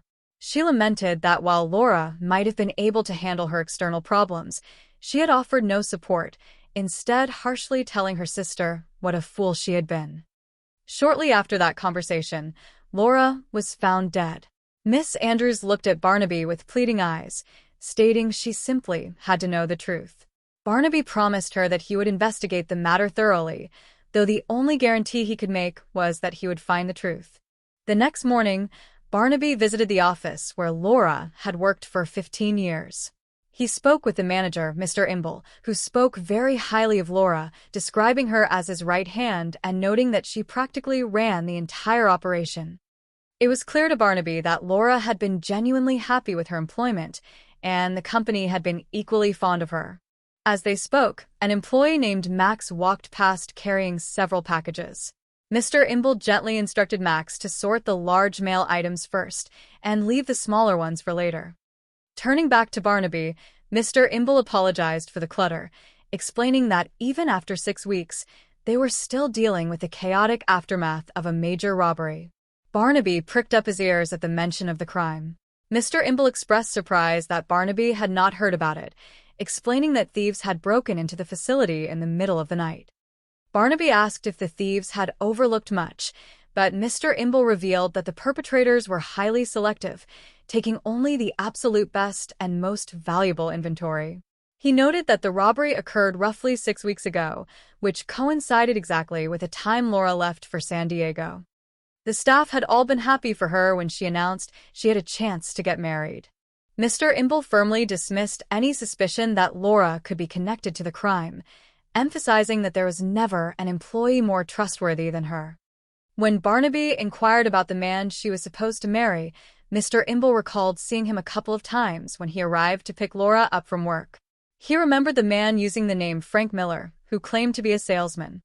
He could not recall the specific business equipment company Frank worked for, as the name was never mentioned, but he provided a clear description: roughly 35 years old, remarkably good-looking, with light hair and a distinctive small scar on his chin. He also confirmed that the couple had met in a local singles bar in the neighborhood where young professionals typically gathered. Barnaby thanked Mr. Imble for his valuable time and cooperation, and the manager politely wished him well as he called over to Irving to continue organizing the mailroom. Meanwhile, Jack and Anne were enjoying a pleasant afternoon together on a scenic boat dock, and looked at him with a mixture of affection and curiosity, commenting on how amazing it was that two people who were virtually strangers could share so much about themselves in such a short time. Jack smiled charmingly, asking how else he was supposed to get to know her properly, pointing out that he still had so much to learn about her life, and challenged him playfully, stating it was now his turn to share. Jack readily agreed, proposing that they head up to his apartment where he could cook a lovely dinner for them.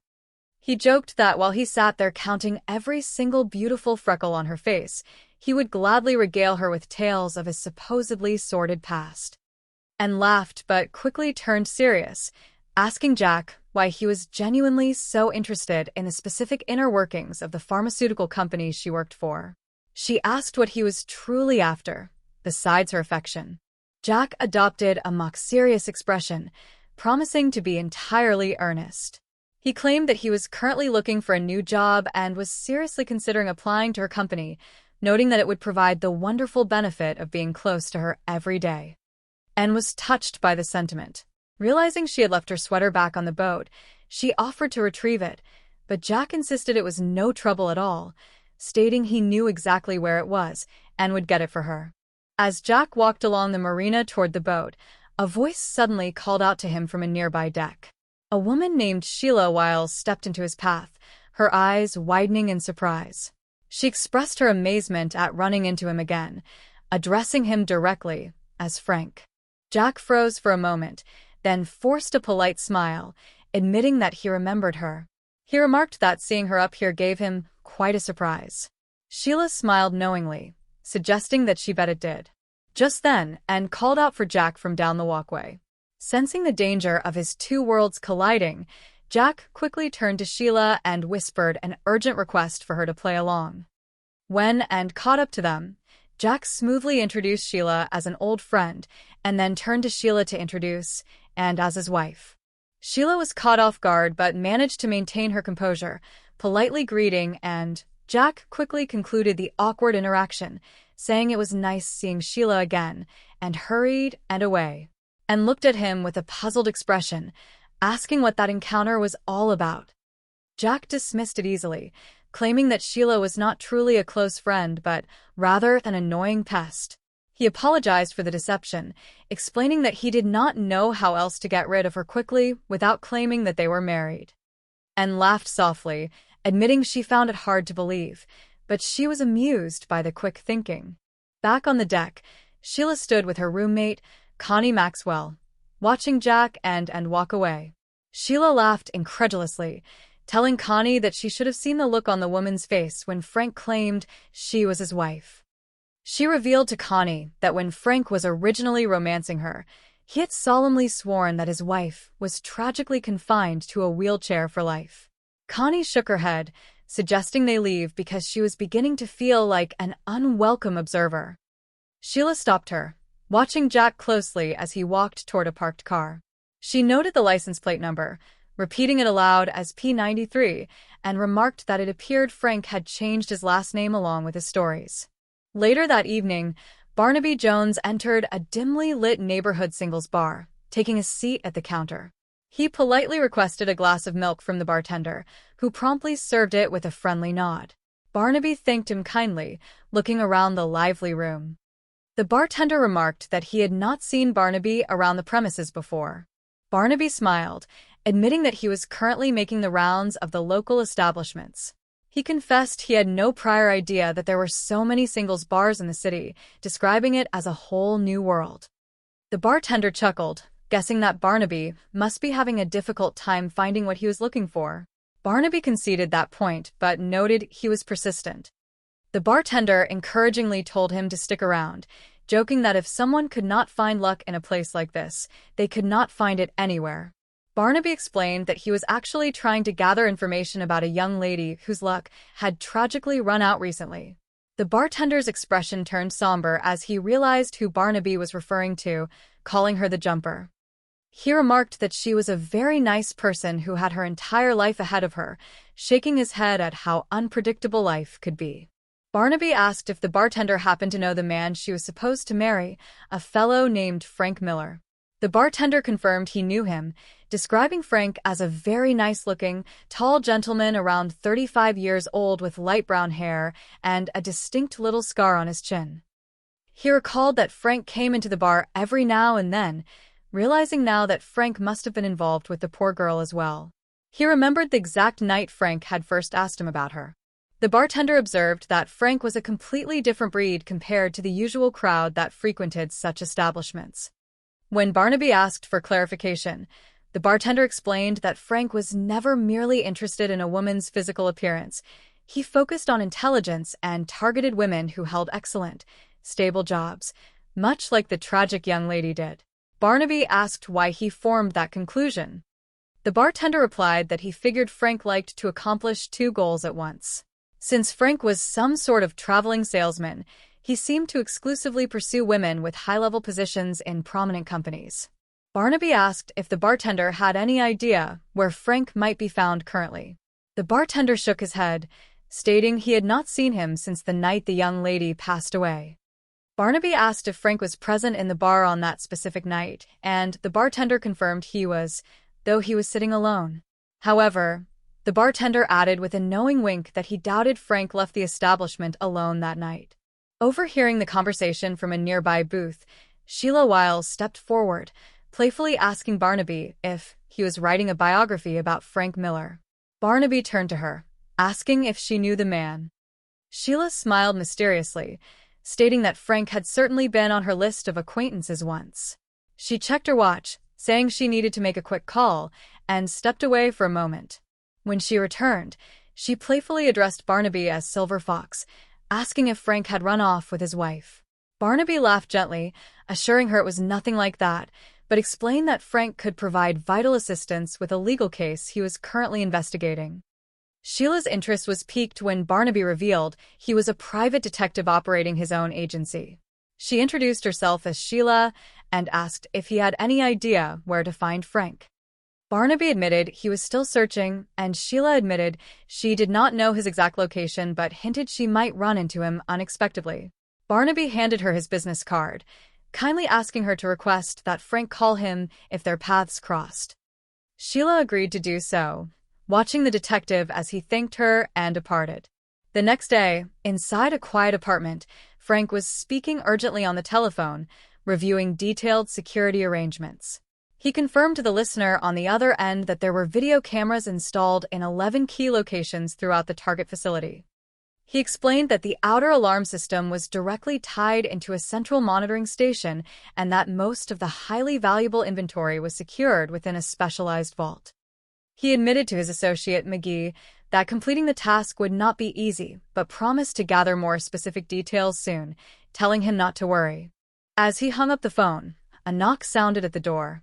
Frank opened it to find Anne Hobson standing there, her expression a mix of confusion and deep concern. Frank feigned a pleasant surprise, stating he thought she had already left for the day, and stepped into the room, noting that it was still early. She looked at him intently, stating that his recent phone conversation seemed to shake him up quite a bit. She revealed that she had inadvertently overheard him discussing her company's highly confidential security system, including details she had shared with him in the strictest confidence. Frank sighed, realizing he could not easily deny the accusation, and looked down, remembering the night they met at the Tower West Lounge. Out of all the beautiful women in the room, he had chosen her, and now she sadly realized the hidden motive behind his affection. She assumed she had no choice but to report him to the authorities. Frank quickly scrambled to salvage the situation. He caught her hand, adopting an expression of intense gravity, and told her that he was actually an undercover law enforcement officer working for the Narcotics Bureau, and gasped in complete shock.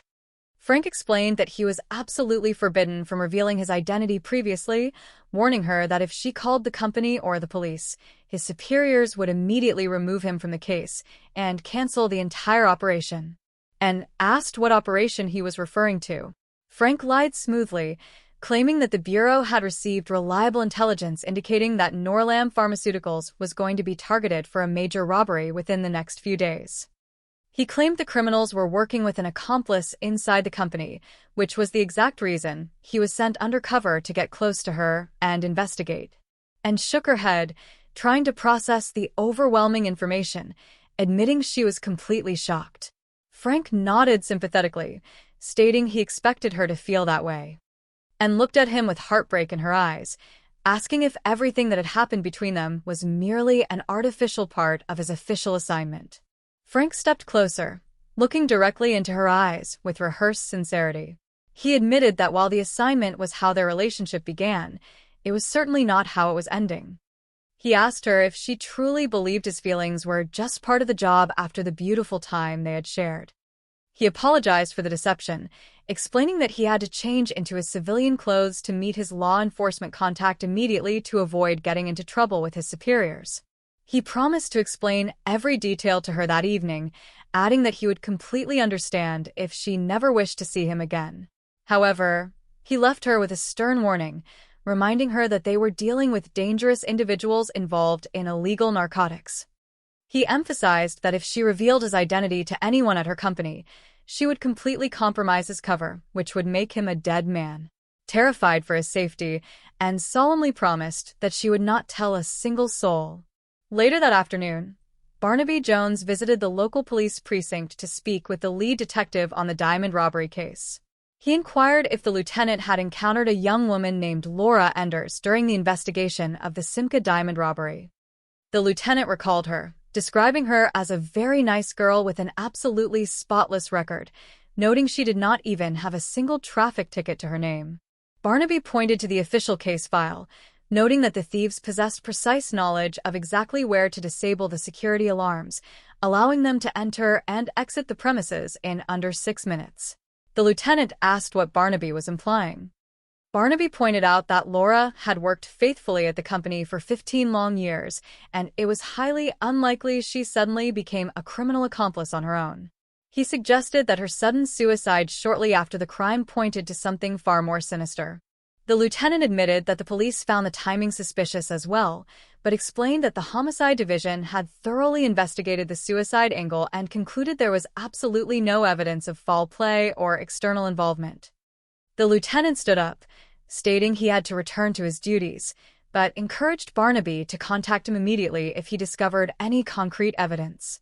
Barnaby returned to his own office, where his daughter-in-law and capable assistant, Betty, was waiting for him. Betty greeted him warmly, thanking him jokingly for finally arriving for their scheduled lunch.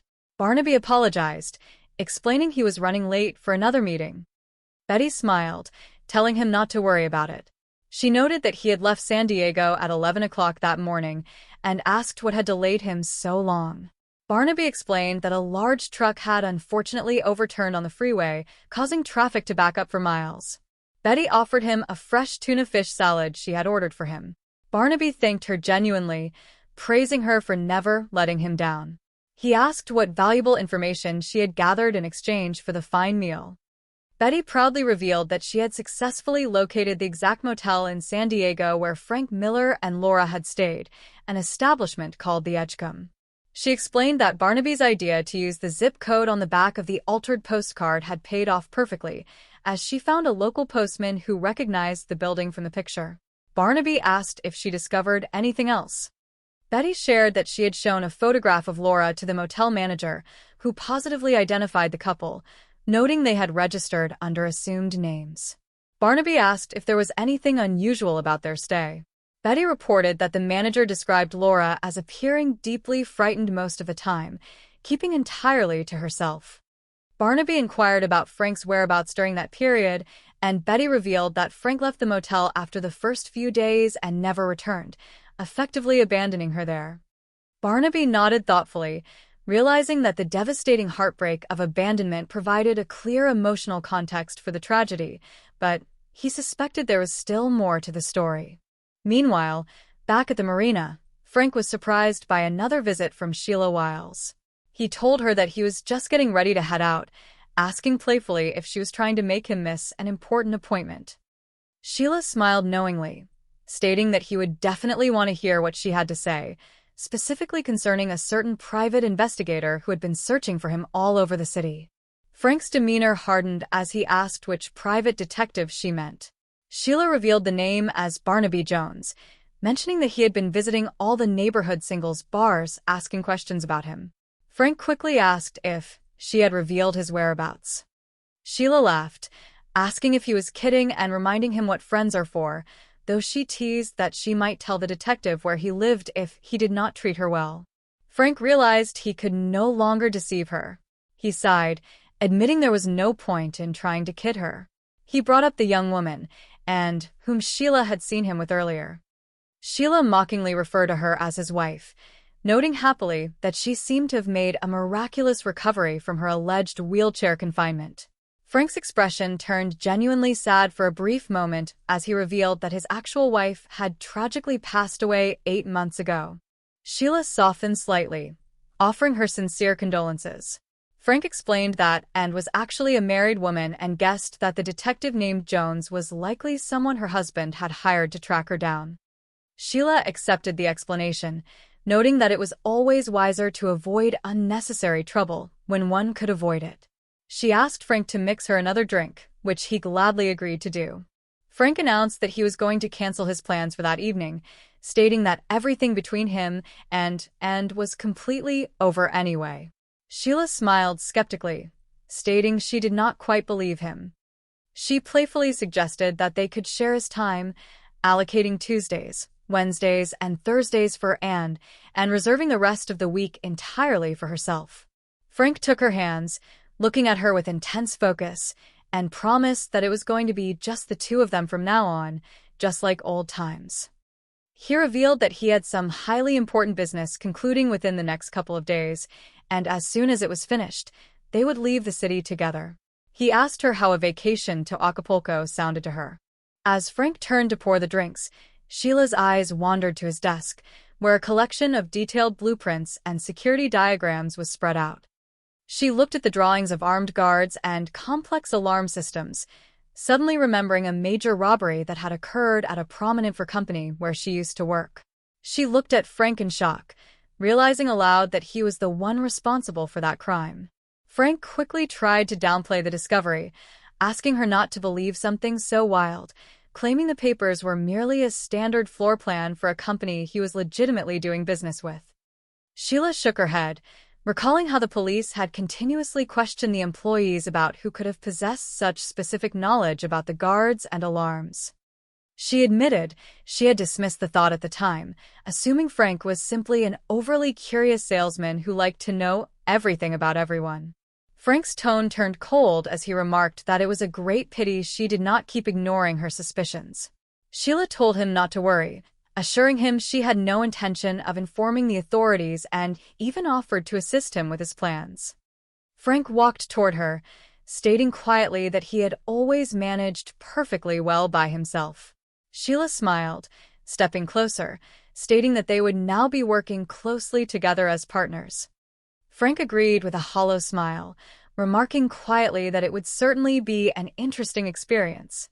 The following morning, Barnaby Jones stood alongside the local police lieutenant on a quiet wooden dock overlooking the water. The lieutenant handed Barnaby a small personal item, explaining that they had discovered a woman's purse on the dock containing Barnaby's business card inside it. He thought the detective would want to know immediately. Barnaby looked at the item with a heavy heart, accompanying the lieutenant to make a positive identification of the deceased, who was confirmed to be Sheila Wiles. The lieutenant requested his men to hold the scene for a moment as they observed Connie Maxwell, Sheila's heartbroken roommate, leaving the area after speaking with officers. The lieutenant asked Barnaby how this tragedy tied into the mysterious Frank Miller he had been tracking. Barnaby explained his theory that Sheila was another one of Frank's former companions and that her death was far from a simple coincidence. The lieutenant noted that the coroner's preliminary report indicated nothing inconsistent with an accidental drowning, though there was a significant bruise on her head. He hypothesized that she might have wandered down to the docks from one of the nearby lounges in the dark, tripped, struck her head against the wood, and fallen into the water. He mentioned his officers were currently interviewing the local bartenders. Barnaby noticed something unusual on the clothing of the deceased and asked for permission to examine it closely. He pointed out a small, unusual fiber clinging to the fabric. The lieutenant confirmed they had discovered a large amount of that specific material on her dress as well. Barnaby asked if he could take a small sample for forensic analysis, and the lieutenant readily agreed, allowing him to preserve the evidence. A short while later, Barnaby visited the apartment of Connie Maxwell. He approached her gently as she held a beautiful bouquet of fresh flowers. Barnaby introduced himself politely as a private investigator and asked if he could speak with her for a few moments. Connie looked at the flowers, asking sadly if they were meant for Sheila. Barnaby explained that the police had informed him of their shared living arrangement and that he had actually come to speak with her about her late friend. Connie sighed, stating she had already shared everything she knew with the police. Barnaby asked if Sheila had ever mentioned a gentleman named Frank Miller. Connie recalled the name immediately, explaining that he was the man they had unexpectedly run into down at the marina just a few days prior, specifically on Tuesday. She revealed that Sheila had subsequently called Frank, discovering that he was currently operating under an entirely different name, specifically using the alias Jack. She noted that while they used to be romantically involved, it was perfectly obvious Frank was trying to avoid her, even going so far as to falsely claim he was currently married. Barnaby asked if Frank had changed his surname as well. Connie confirmed he had, explaining that she and Sheila had followed him back to his apartment building, an establishment known as the Marina Cordoba. She distinctly remembered seeing his new name, Jack Arno, listed clearly on the building's resident directory. Barnaby thanked her warmly for her invaluable assistance, his mind racing as the pieces of the puzzle began to fit together perfectly. Barnaby drove directly to the Marina Cordoba apartments and located the correct unit. He knocked firmly on the door, which was opened by Frank himself, who was dressed in a sharp suit and carrying a travel bag. Frank looked at the detective, stating the apartment was available if he was a prospective tenant, as he was currently on his way out of the building. Barnaby looked at him intently, noting that while the building directory listed his name as Jack Arno, he bore a remarkable resemblance to a man named Frank Miller. Frank feigned ignorance, asking who Frank Miller was. Barnaby smiled calmly, stating he was completely confident he could locate numerous reliable witnesses who would gladly swear to his true identity in a court of law. Frank changed his tactics, adopting a conspiratorial tone. He asked if the bookmakers had sent Barnaby to locate him, explaining falsely that he owed a substantial amount of gambling debts to some dangerous individuals, which was the sole reason he had changed his name to protect himself. Barnaby clarified that he was actually a private investigator looking into the tragic circumstances surrounding the death of Laura Enders. Frank feigned a look of deep sorrow, calling Laura's passing a terrible shock, especially since they had been planning to get married. Barnaby asked him to explain why they had separated so suddenly in San Diego. Frank dismissed the relationship lightly, claiming that Laura suffered from severe emotional problems and had exaggerated a very brief, casual romance into something far grander. He claimed her mind was entirely consumed by marriage, whereas he was simply not the type of man to settle down, admitting that he preferred surprises. Barnaby observed dryly that Frank must have been incredibly surprised to discover that he was present in the very same building's lounge on the exact night Laura tragically fell from the roof. Frank maintained his composure, claiming he only read about the incident in the newspapers later, which gave him a tremendous shock. He denied speaking with her that evening, maintaining he hadn't seen her since their separation in San Diego. He checked his watch, stating he had someone arriving to pick him up shortly and needed to be excused. Barnaby stopped him, asking directly about the tragic fate of Sheila Wiles. Frank looked surprised, asking if Barnaby had been looking through his personal telephone directory. Barnaby asked if he truly did not know that Sheila was dead as well, explaining her body had been recovered nearby. Frank shook his head, claiming he had just run into her unexpectedly the previous day down at the docks. Barnaby remarked that running into Frank seemed to be incredibly hazardous to the health of his former companions. Frank's expression darkened, and he asked if that comment was a deliberate attempt to provoke an emotional reaction from him. Barnaby calmly replied that he was merely observing a highly unusual and curious phenomenon. Frank smiled coldly, comparing Barnaby's observations to the rare appearance of Halley's Comet, which only occurs once every 75 years. He remarked sarcastically that such an observation, plus a small amount of change, would get him a cup of coffee with a single free refill before walking past the detective and disappearing down the hallway. Later that evening, dark clouds gathered over the sprawling facility of Norlam Pharmaceuticals. Inside a parked vehicle down the street, Frank was speaking intensely to Ann Hobson. He told her with absolute certainty that the criminal gang was definitely going to execute the robbery on her company that very night, and looked at him with terror, asking if he was absolutely certain. Frank pointed toward a figure visible on a distant upper balcony, claiming the individual was one of the dangerous operatives he was tracking. He told her to let the criminals worry, as the building's main security alarms would be automatically activated within a few minutes. He asked her for the location of the main sensor key, and, completely believing his undercover persona, revealed it was kept inside the main office desk. She pointed to a specialized piece of electronic equipment he was adjusting, asking what its purpose was. Frank lied smoothly, explaining it was an advanced radio system used to maintain constant communication with his law enforcement team. Frank frowned as he adjusted the device, muttering that his team's intelligence had failed to inform them that the building's internal security cameras were protected behind bulletproof glass, and apologized, stating she did not realize that specific detail was important to his operation. Frank assured her it would be fine, asking her to confirm the exact location of the ultrasensor alarm key, and explained it was kept securely in the top right-hand drawer of the executive desk. She asked where the adjacent office door led, and explained it connected her private office directly back to the main hallway.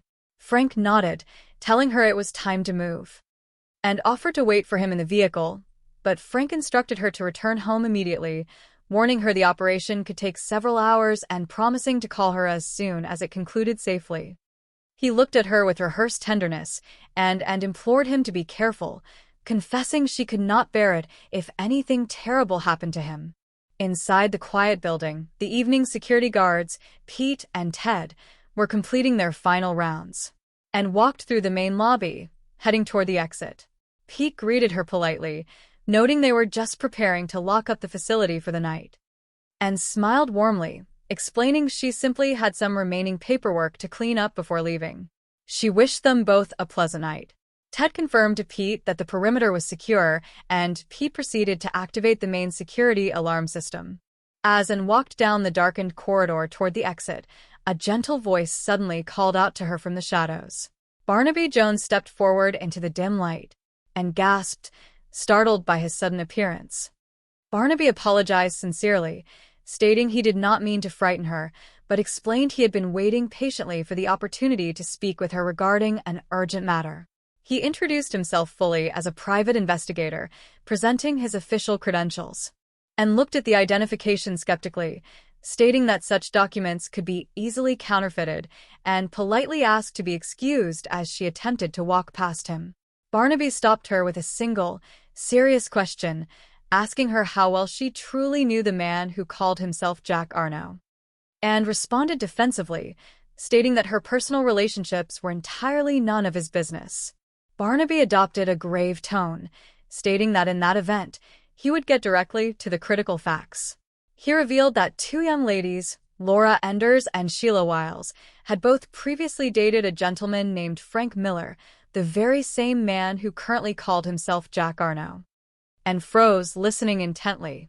Barnaby explained that the companies employing both of those young ladies had been systematically robbed, and tragically, both of the women themselves were now dead, adding that he had every reason to believe they were foully murdered, and shook her head in complete disbelief, declaring that she did not believe a single word of his accusations.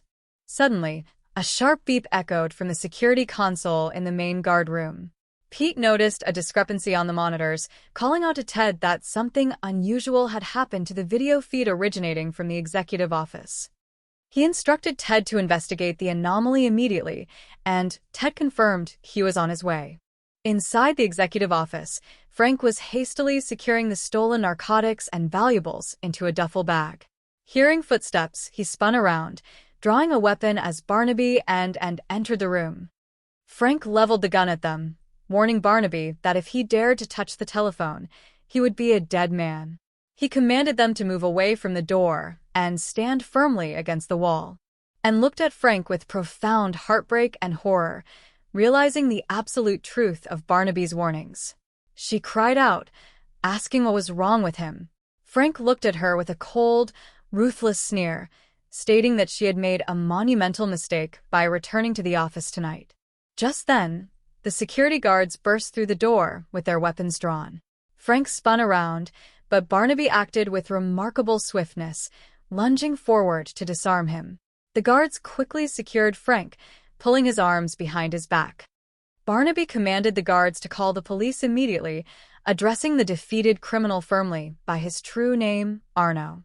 A few days later, the bright morning sun streamed into the comfortable office of the Jones Private Investigation Agency.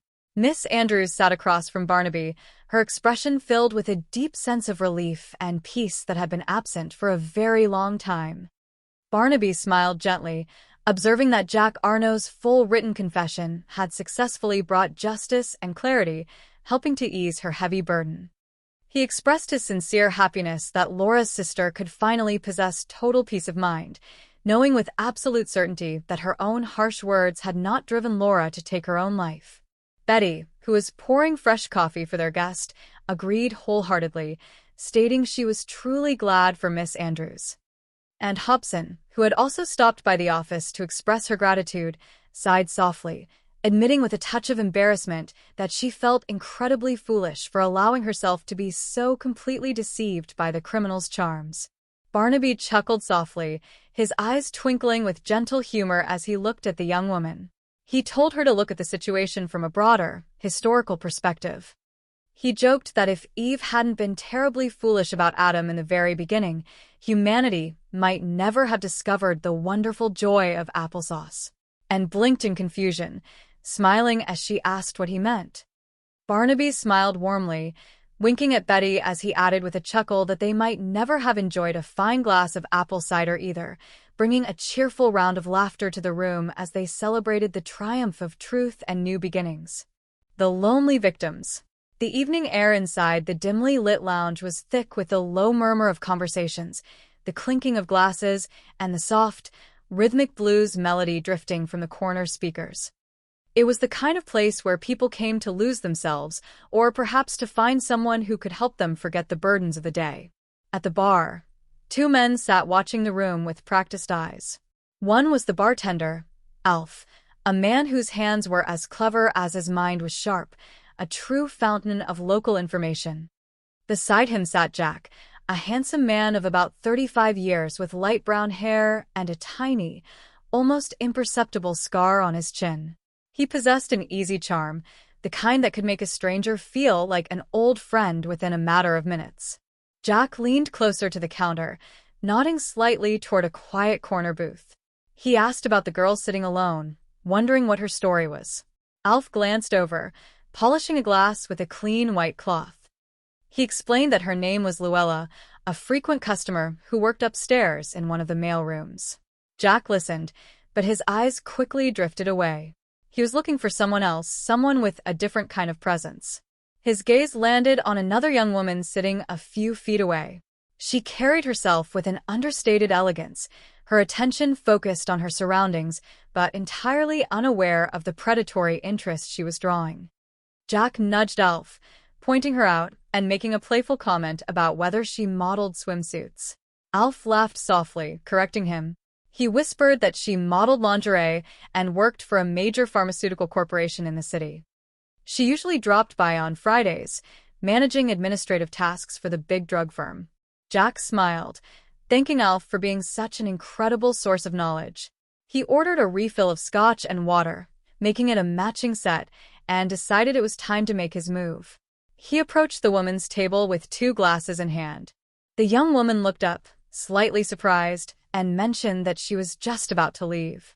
Jack placed the drinks down with a warm, disarming smile, insisting that she could not possibly go until she finished her drink. He introduced himself simply as Jack, asking for her name. The charm worked, and the tension in her shoulders began to ease. She confessed that her name was Anne Hobson. When he asked if she frequented the establishment, she admitted that she rarely did. Jack claimed the same for himself, asserting that he almost never visited such places. After a few moments of light-hearted banter, Jack excused himself, telling Anne that he had just remembered an important business phone call he needed to make. He paid the check, telling her to keep it, and playfully asked her to guard his scotch bravely because he would return in only a few minutes. Anne smiled and promised she would. As Jack walked out into the carpeted hallway toward the public telephones, his confident demeanor vanished. A hand suddenly caught his arm, pulling him into the shadow of the corridor. He gasped in surprise, turning to see a face from his past. It was Laura. Laura looked tired, her eyes filled with a mixture of desperate affection and deep sorrow. She asked him what he was doing there, her voice trembling as she explained that she had waited for him to return to San Diego for 6 long weeks. Jack, whose real name in this shadow world was Frank, frowned and scolded her. He reminded her that he had explicitly told her to stay in San Diego, emphasizing how dangerous it was for him to be up here in the city. Laura countered that she was going crazy with worry. She argued that he could have called at least once during all that time. Suddenly, Frank stiffened, looking past her shoulder down the hallway. He told her to act as though she did not know him, pointing out a man with a cigar on the opposite side of the hallway, claiming the stranger was one of the people watching him. Laura sighed, her heart breaking. She begged him for no more lies. Frank feigned hurt, asking what lies she meant, reminding her that she had said she loved him and wanted to marry him. Laura agreed that she did, more than anything else in the world, but she could no longer ignore the truth. She accused him of inventing stories about gambling debts. With tears in her eyes, she recalled how he had convinced her to help rob her own company, Simca Diamonds, because he claimed dangerous people would kill him if he did not pay them back. Frank doubled down on his deception, insisting that he still owed those men $50,000 and that the diamonds they took were not enough. Laura stopped him, stating firmly that there were no gambling debts. She had finally realized that he and his friends had planned the robbery solely for themselves. Frank tried to soften his tone, explaining that he only left her in San Diego because he wanted to keep her out of trouble. He asked her to imagine what he would have done if the bad guys had captured her instead. For a moment, Laura wanted to believe him. She asked if it was truly the case. Frank swore that while he had faults, he had always been completely honest with her. He then suggested a plan. He told her that he would go outside first to lead the watchers away. He instructed her to wait 10 minutes before following him, promising to meet her later at her apartment. Laura refused, declaring that she was going with him right then, or she would call the police. Frank realized he had lost control of the situation.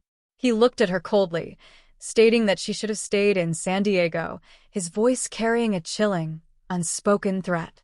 A short while later, Frank returned to the lounge table, slipping effortlessly back into his persona as Jack.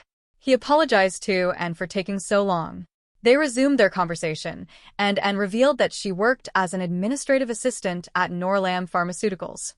Jack expressed genuine interest, and by the end of the conversation, he convinced her to join him for dinner at a quiet little restaurant known for its excellent seafood. And, feeling a spark of romance, readily agreed. Meanwhile, across the city, an elderly gentleman named Barnaby Jones sat in a comfortable armchair inside a tasteful living room. Barnaby was a seasoned private investigator, a man of immense wisdom, patience, and a gentle humor that masked a brilliant analytical mind. Sitting across from him was Miss Inners, a woman consumed by grief and guilt. Miss Inners spoke of her late sister, Laura, describing her as a handsome and incredibly strong woman. Barnaby listened with deep empathy. Miss Inners explained that she absolutely refused to accept the official ruling that Laura had committed suicide. She feared that if she accepted it, she would also have to accept the blame for driving Laura to such a desperate act. Barnaby asked gently if the two sisters had experienced conflict. Miss Inners admitted that they had always gotten along perfectly until Laura suddenly quit her 15-year job and ran off to San Diego to marry a man she had met in a bar. Miss Inners had strongly disapproved of her sister running away with a perfect stranger named Frank. When Laura returned home unexpectedly, she was broken and refused to speak about what had happened, only mentioning that Frank had abandoned her in San Diego. She stayed for only 2 days before her tragic fall from a building roof. Miss Inners confessed that she had been harsh with her, calling her a fool for her choices. Now, she needed to know the truth. Barnaby promised her that he would look into the matter, ensuring her that while he could not guarantee what they would find, he would deliver the absolute truth. The next morning, Barnaby began his investigation at Simca Diamonds, the company where Laura had worked for over a decade. He spoke with the manager, Mr. Inbel, and a senior clerk named Irving. The office was still in a state of disarray, with staff sorting through heavy mail and paperwork. Mr. Inbel explained that they were still cleaning up the mess left behind by a massive robbery that occurred 6 weeks prior. He noted that the thieves had broken in during the middle of the night, bypassing security perfectly and stealing only the highest quality gems within 6 minutes. When Barnaby raised the question of whether Laura could be connected to the crime, Mr. Inbel fiercely defended her, stating she was the most trustworthy employee they ever had. However, when Barnaby asked about the man she was seeing, Mr. Inbel recalled meeting him a few times. The man went by Frank Miller, supposedly a business equipment salesman, around 35 years old, good-looking, with light hair and a small scar on his chin. He had met Laura at a local singles bar in the neighborhood. As the days went by, Frank continued to weave his web around and Hobson. One sunny afternoon, they were relaxing near the marina, enjoying the gentle breeze off the water. Jack was asking detailed questions about the inner workings and security of Norlam Pharmaceuticals under the guise of wanting to apply for a job there so he could be closer to her, and found his intense interest a bit unusual and asked him what he was really after, to which he responded with playful flirting, and realized she had left her sweater on a nearby boat and went to retrieve it. While Jack waited on the dock, a voice startled him. A woman named Sheila Wiles walked up, a surprised smile on her face. She called out to him as Frank, mentioning that she never expected to run into him up here. Frank froze, his jaw tightening, but he quickly forced a smile and pretended to remember her. Before they could speak further, Anne returned with her sweater. Jack immediately moved to Anne's side, introducing Sheila to her. He smoothly lied, telling Sheila that Anne was his wife. Sheila was stunned, but she played along, politely greeting Anne before walking away. A few yards down the dock, Sheila met up with her roommate, Connie Maxwell. Sheila chuckled, expressing disbelief at Frank's audacity. She revealed to Connie that when Frank was romancing her months ago, he had gained her sympathy by claiming his wife was completely paralyzed and bound to a wheelchair for life. Seeing him now with a perfectly healthy, beautiful woman whom he claimed as his wife opened her eyes to his deceptive nature. Sheila noticed the name on a nearby apartment directory where they had seen him enter earlier. The directory listed the resident as Jack Arno. Barnaby Jones continued his legwork, visiting the neighborhood singles bars where single professionals gathered. He sat at a counter, sipping a glass of milk and talking to a worldly bartender who remembered the tragic incident of the girl who had jumped from the roof. The bartender confirmed that Laura used to come in, and he also remembered the man she was with, Frank Miller. He described Frank as a tall, handsome man of 35 with light brown hair and a distinct scar on his chin. The bartender noted that Frank was a different breed from the usual crowd.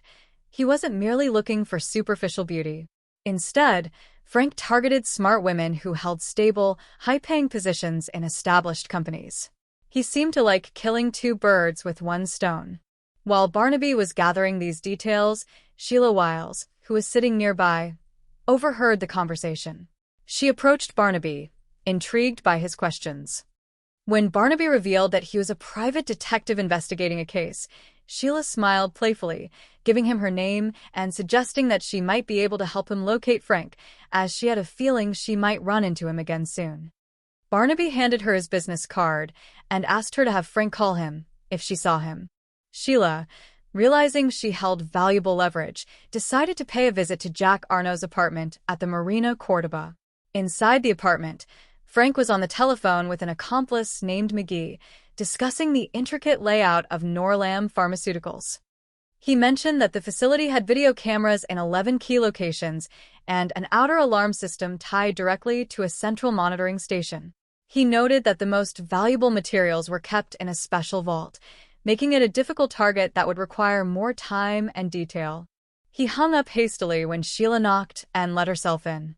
She looked around the apartment, her eyes falling on a set of papers on his desk. She recognized the layout patterns immediately. She confronted him, pointing out that the diagrams looked exactly like the security plans for the fur company where she used to work, the very same company that had suffered a massive, unexplained heist while they were dating. Sheila smiled, realizing the full scope of his operation. She assured him that she wasn't going to turn him in to the police. Instead, she demanded a share of his future wealth and insisted that they become closer than ever, suggesting they get married and travel together to places like Acapulco. Frank realized that Sheila knew too much and posed an immediate threat to his freedom and his upcoming score at the pharmaceutical house. He masked his anger with a smile, pretending to agree to her demands and promising that they would be together just like old times once his current business was concluded in a couple of days. The next morning brought a grim discovery at the city docks. The police pulled a body from the water. Barnaby Jones arrived at the scene, meeting with a local police lieutenant. The victim was identified as Sheila Wiles. Her purse had been found on the dock, and inside it was Barnaby's business card. The lieutenant noted that the coroner initially suspected an accidental drowning, believing she might have tripped in the dark after leaving a bar, hitting her head before falling into the water. However, Barnaby's sharp eyes noticed something unusual. He pointed out a strange fiber caught on her dress and requested a sample for analysis. Barnaby immediately sought out Sheila's roommate, Connie Maxwell. Connie was devastated but cooperative. She informed Barnaby that Sheila had recently run into her ex-boyfriend, Frank, who was now living under the alias of Jack Arno at the Marina Cordoba apartments. Armed with this information, Barnaby paid a visit to Jack Arno. When confronted, Frank maintained his cool demeanor. He claimed that he had changed his name to Jack Arno simply to hide from bookmakers to whom he owed money.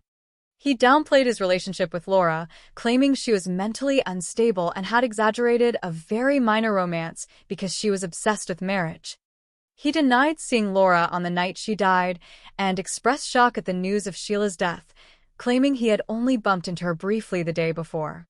Barnaby left the apartment, completely unconvinced by the man's smooth explanations.